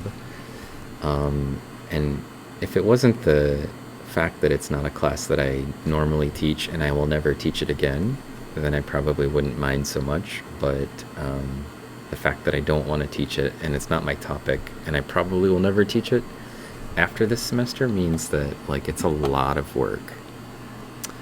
Xenophyte, do I ever invite students to watch the stream? I sometimes have my students sit here and control the SEM while I just stand around and answer chat messages. But like students from my class, almost never. Those are students that work in my lab that I usually do that with. Gomphosphaenia. At the beginning of the stream, there was a delay because I was trying to get OBS to work correctly, but also because our new administrative assistant came in here and she was very excited to hear about like what this machine did. And she's like, oh, microscopes are super cool. She's like, there's not even like a word, like it's even more cool than cool. And I was like, I don't know what to tell you. This is, it's what I do. So obviously I think it's cool. And then I sent her some information about the Twitch stream because she follows stuff on Twitch. And I was like, well, you're going to love it. And I told her sometimes she wants to put something in here. Maybe we'll just have her come on to my Twitch stream one day. Unfortunately, we usually stream from the SEM while she's working. But it would be really cool to have her here and just chill out and like look around at stuff on the stream and be on my Twitch channel. She might actually like that. So I'll see what she's into and then we'll make some decisions based on that. But I don't usually tell my students, like, come check out my channel or anything like that, unless they're already in my lab and then they know who I am and know what I study. I definitely don't, like, promote my stream at all. So there are a few students who know, that I'm here and that I'm doing it. But it's not like it's a secret. I don't think they're interested in it generally. So if somebody showed a bunch of interest, then I would be, oh, you should check out this stream I do. but I'm generally not trying to promote things unless I know they're interested in it. You know, I don't want someone coming to the channel thinking that they could, like, I don't know, curry my favor by being around or whatever. I mean, if they weren't a student in my class, maybe that would be cool. But the combination of, like, you know, hanging out with somebody who they're supposed to just be your professor, right? So I don't want them, like, trying to get extra credit by buying a t-shirt from my website or something. I'm trying to keep everything, all the lines clean. So if they're super interested in diatoms or microscopes or whatever, photography, I probably would have a conversation with them about it. But generally I don't. So they probably get enough of my voice making them sleepy while I'm lecturing at them. So unless they were hoping that I was gonna lull them to sleep here as well, I don't know why they would want to watch it.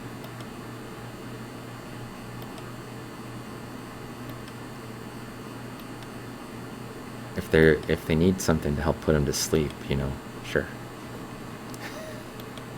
I have so many students that I watch, like, while I'm lecturing, and I'm not, I feel like the lectures are actually pretty active. It's not like I'm just droning in quiet voice the whole time. I feel like I'm actually, like, kind of engaging, and they're like, you know, falling over in their chairs sleeping, and I find that hilarious. It's funny to watch.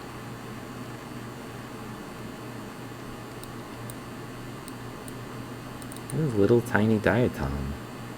It's like a tiny Steph-like thing. I don't know that I need to take a picture of it, though. Alright, let's jump over to the last stub that I have prepared, which is number 6. And then I'll see what... I don't remember what's on this one either. Probably a bunch of diatoms from diatomites and some volcanic ash. If it's like all the other ones. And we'll get some pictures and chat a little bit more, and then I'm going to go home. Maybe I'll do a microscope stream at home. You never know. The streams from home are a question mark. But I do need to actually take the microscope back home because I brought it in for the inventory today. So there's that. I'll at least have the microscope back in our house again. Ooh, that's one of the cyclotelloids. That's a funky view. Alright, let's see if I can get it in focus so it doesn't look so terrible. It's got like a row of spines around the inside. That's a weird place for spines. Like a ring of them. It's the cyclotelloid. So it's probably not a cyclotella, but a cyclotelloid. It's closer to cyclotella than anything else. Alright, let's try to find one that's not covered with junk. And get a nice clean view with a nice clean shot of it. That one has junk. See, somewhat elliptical in shape instead of being circular. And then it has this transverse undulation on the valve face. Sometimes those things are a little rounder when they're small, and they become elliptical the older they get, or younger they get, depending on how you're looking at it. The smaller that they get, they're more round.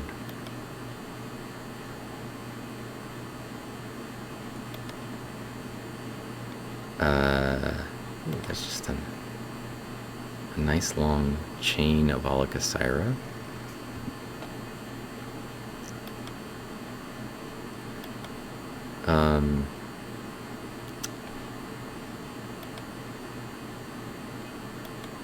I didn't mention what Yvonne.pro does, but they're like a coder kind of a person, and they coded chicken coop things, and they said something about maybe trying to code my microscope feeds so that the mustache would stay on things that were moving, or the googly eyes would stay on things that are moving. I don't know how serious you were about that idea, Evod, but it sounds kind of like a fun one.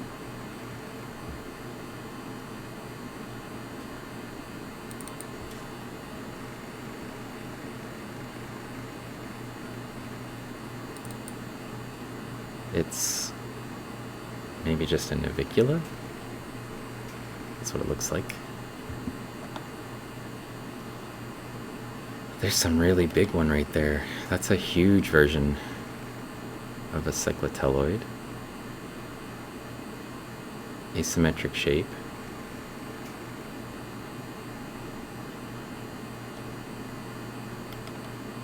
It's a little dissolved. Not the best quality. What is this? It's a triangular diatom. Aww. It's a fragilarioid of some type, I think. These are super uncommon.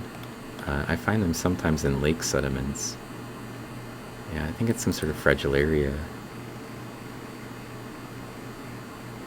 You almost never see them at triangular shaped like this. The species is, I don't remember the name of the species in Fragilaria today that are like this, but this is a 10 million year old sample, so it's probably not the right name anyway. We'll take a picture. It's been a while since I took a picture of anything. At least like 20 minutes of digging around in the sample. Corkboard, thank you for the gift subscription to Evan or Evan.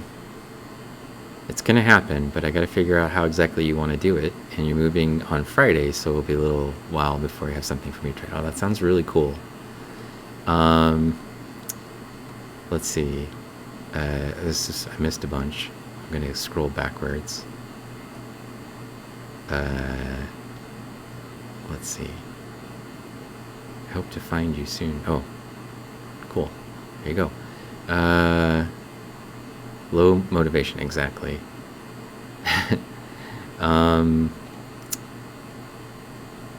Or that it's a class requirement. Yeah, I don't want that either, right? No blurry lines. This is good policy. Yeah, that's my policy. So things can get messy when you got some students trying to redeem extra credit with channel points. Yeah, exactly. I could put that in. I think that actually would be a fun channel point reward. Extra credit in my class. Not gonna lie, you're often streaming in my chill down time before bed. Hey, it's fine. I don't, whatever it takes. Talk more about nitrogen fixation and you'll be comatose.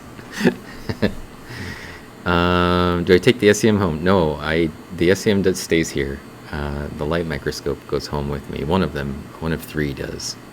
So you need to jam out and get your walk in before the storm. Okay, good luck. Thanks, and I'll see you later, studio. If I'm on tonight and I can lead into something that you're streaming, maybe I'll try to do that.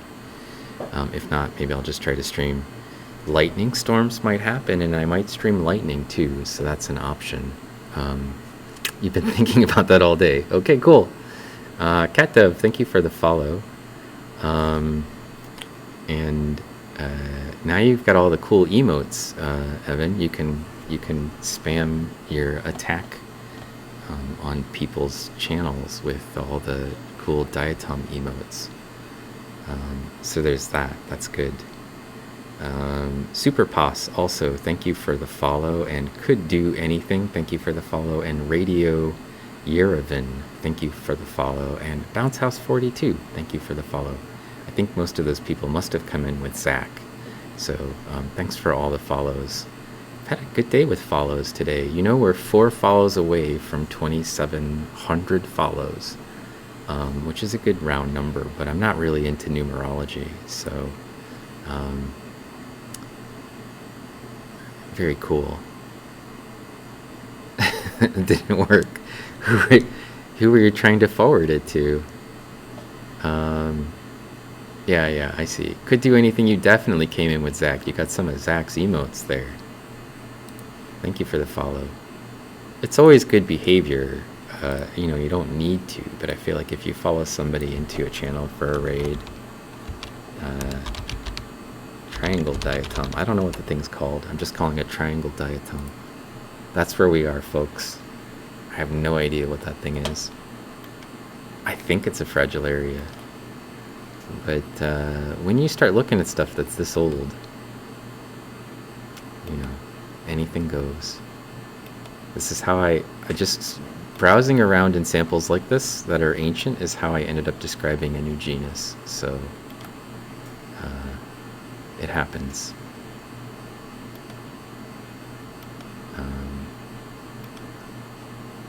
You just browse around and you see something and you're like, what is this? what is happening? And that happens more often than I'd like to admit in the really ancient samples that are here. You just see things that are like, that's not the way we don't have anything like some of these things today. They're extinct. So 10 million years is a pretty long time. This is a valve face of an Alicocera. Sorry, I'm jumping around a little bit. I want to find a round one that we can image.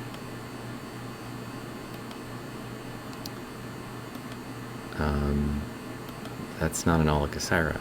And we could look at some Alicocera, but these Alicocera aren't super cool. They're this sort of very basic looking Alicocera, so there's some more interesting looking types in some of the other samples. Things that may be new. In fact, these might be new, but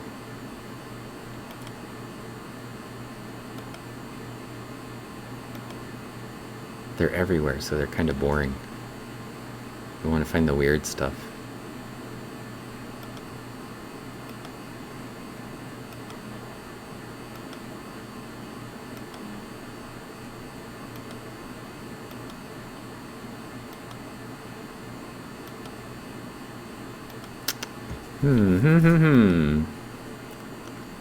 Well,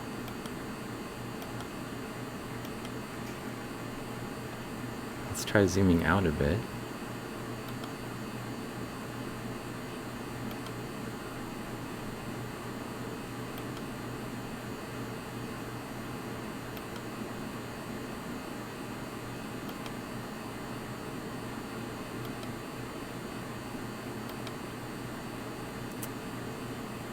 I don't think so. Those are Alicocera still. So Alicocera as a genus is a chain-forming diatom, and they live in these colonies, and I sometimes like to wax a little poetic about them because they have these long spines that they use like fingers to join with the sibling cells that are adjacent to them, and it's equivocable to holding hands with their sisters. So they're, or daughter, I guess, if you want to think of it that way, because they don't really, you know, they're clones. But half of the parent gets added to the daughter, and so, like, they add half of themselves to their offspring, and then make a new one, right? So each half gets divided up among the children, the daughters in this case. And then the daughters end up holding hands with each other for eternity, as long as they stay together. And these diatoms, like this one, have these long spines that are the fingers that are kind of holding the valves together. And they've been holding hands with their sister for 10 million years. When I was a kid, I had to hold my hand with my sister when I did something like we got in a fight. We were forced to like hold each other's hands. And I'm going to tell you that 10 minutes of holding my sister's hands felt like 10 million years to me at the time. It was not enjoyable at that age. And that's why I'm so nice to my sisters today. Just kidding. I am nice to my sisters, though. We're all nice to each other. Where's the cool little round guy? And my beam intensity is too high. So let's look at it in focus at a small beam intensity number. And perfect. It looks really sharp. So speed 7, beam intensity 7, and then I'm just gonna zoom in a little bit.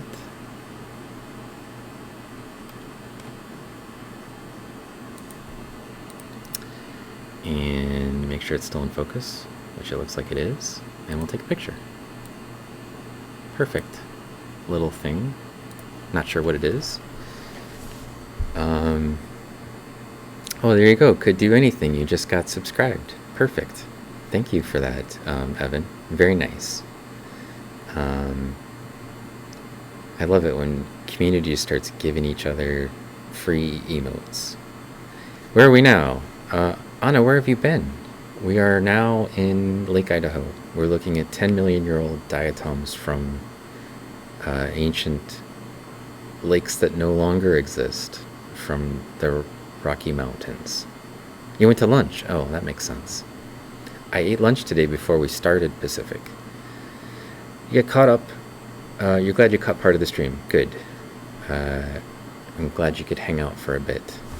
If you're not following Pacific Plankton, but you like microscopes and people with nice, calm, relaxing voices and friendly environments in the community, then you should follow Pacific Plankton. And I don't think there's any person on Twitch that I've watched more of their stream than Pacific Plankton. So if that's not a good recommendation for you, I don't know what it is. And I'm always there, right? Always there. So this is a shout out. Yeah, I gave a shout out to her. Also, I feel like what would be, it's a her. Pacific Plankton is a woman. What I think would be really good now, though, is if I put some googly eyes on this thing. You know, the ones that Evan is going to add to the future, and then it'll look like a little cookie with googly eyes. You didn't even have to spend any points. Look at this, and googly. You can type googly in chat, and you can make the eyes Google all you like. Just type the googly, and then the eyes will Google. And while you're doing that, I'm going to try to put a mustache on it. I'm trying to decide, should we go with like a Yosemite Sam mustache? I feel like Yosemite Sam mustache would be a good one for this guy.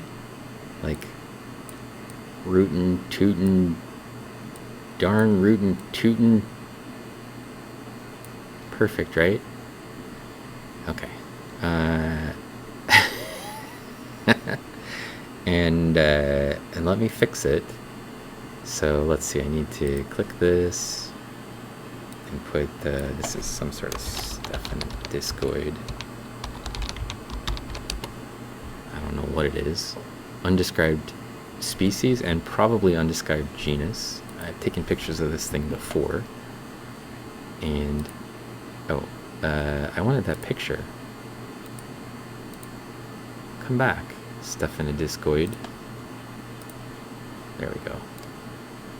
So we can appropriately put a mustache on it, and you can Google make the googly eyes go.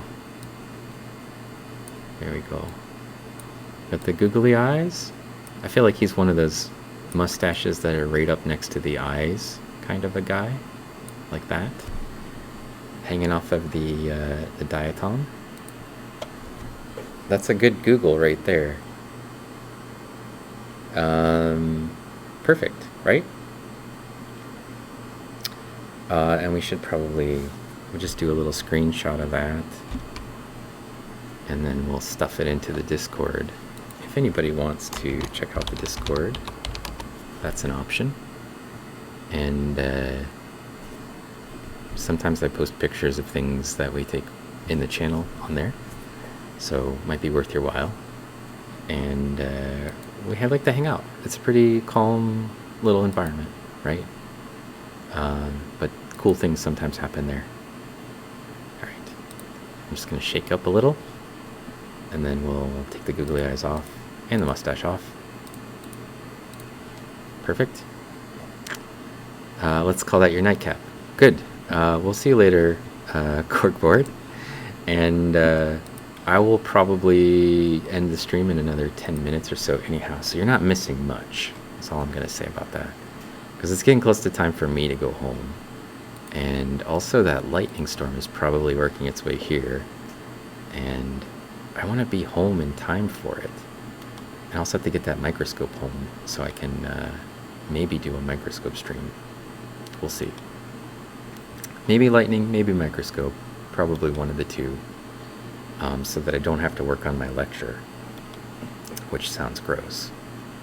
But, of course, if I don't do it today, I have to do it tomorrow. So maybe I'll do part of it today. We'll see. This is good. A nice, calm stream where we put mustaches on diatoms and look at 10 million-year-old stuff. And the subscribers and viewers can chat with me as much as they like. And people can go to sleep on it if they want. You're going to wake up on your keyboard and you'll have a message from me. It'll just be like XXXXXXXXZZZZXXXXXX from having fallen asleep. Oh, look at this guy. He's huge.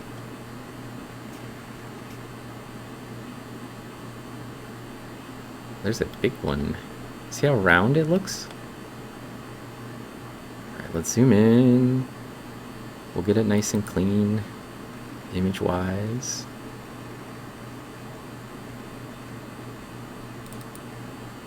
And then zoom back out. There's a big round one.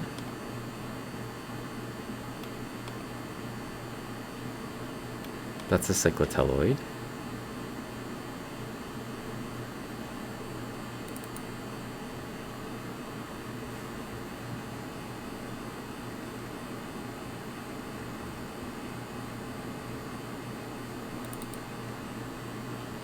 Let's go look at that and make sure it's in focus.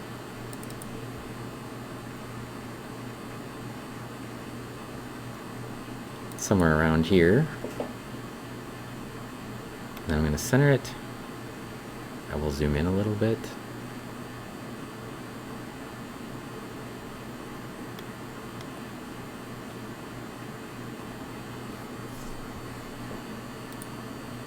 And voila.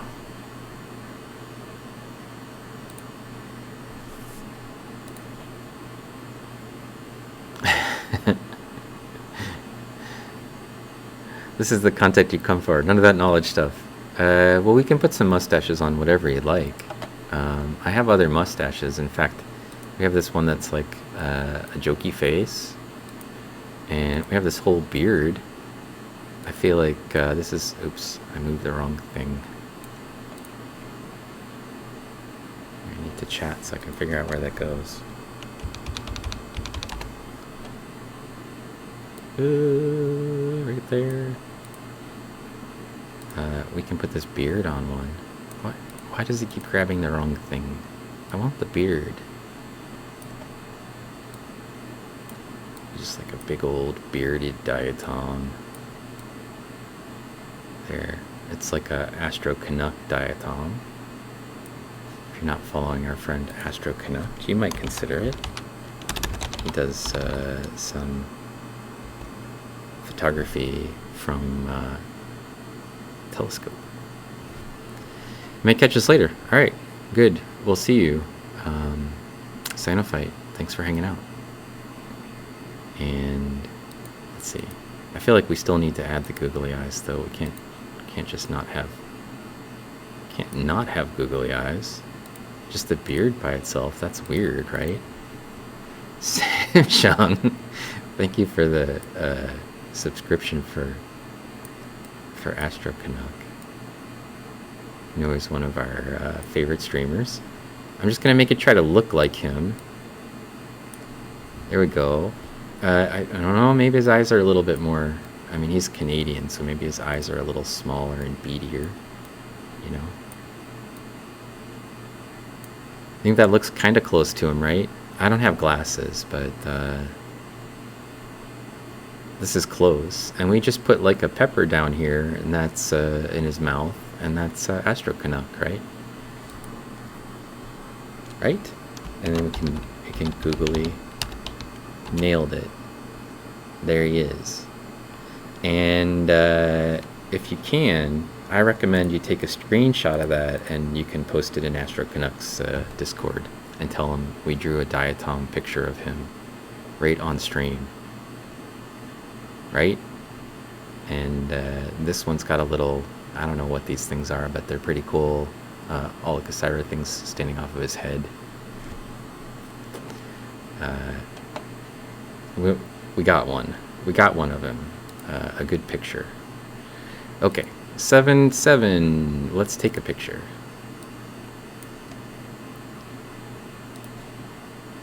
It's gonna just develop around it now.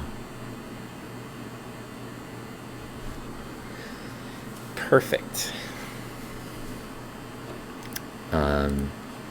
We've had so much fun stuff going on today. A bunch of follows. We had a bunch of gift subs and subscriptions, and tons of people hanging out in the chat. And yeah, it's been 2 hours and 35 minutes, so you know it's getting close to my time to stop. We've got about 5 minutes left, so I think we'll probably make this our last picture. And I'll try to find somebody to go raid that we haven't raided in a little while. And I think maybe next time I stream from the Scanning Electron Microscope, we'll look at ants. And I'll try to see if I can set up something with science so that they can be in the channel on Discord with me while we look at some ant stuff. So that'll probably be the next stream that we do.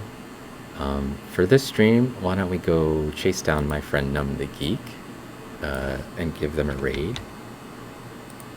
I'll always enjoy them. And Numb the Geek is currently trying to raise money for a children's hospital, and so for Philadelphia. And I very much would appreciate it if you'd at least come along with the raid and give Numb the Geek a listen to. And I think you'll like him. He's a great musician.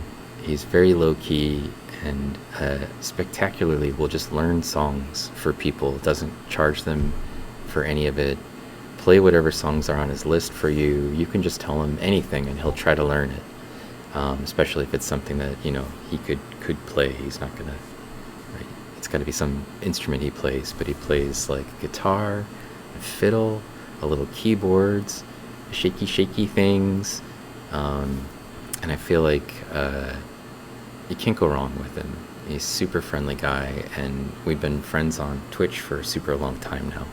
So thanks everybody for hanging out, and for the subs, and for the follows, and all this other stuff that's been going on here in the channel. And also, you should give Radio Joe a follow, and Radio Joe's significant other, Hannah. If you like music streams, I was going to make a link that's just like music streamers that I can just type like exclamation point music with like a list of great musicians that you can listen to, which is mostly what I do on stream when I'm watching stuff. But for now, we'll catch you next time, and thanks for hanging out.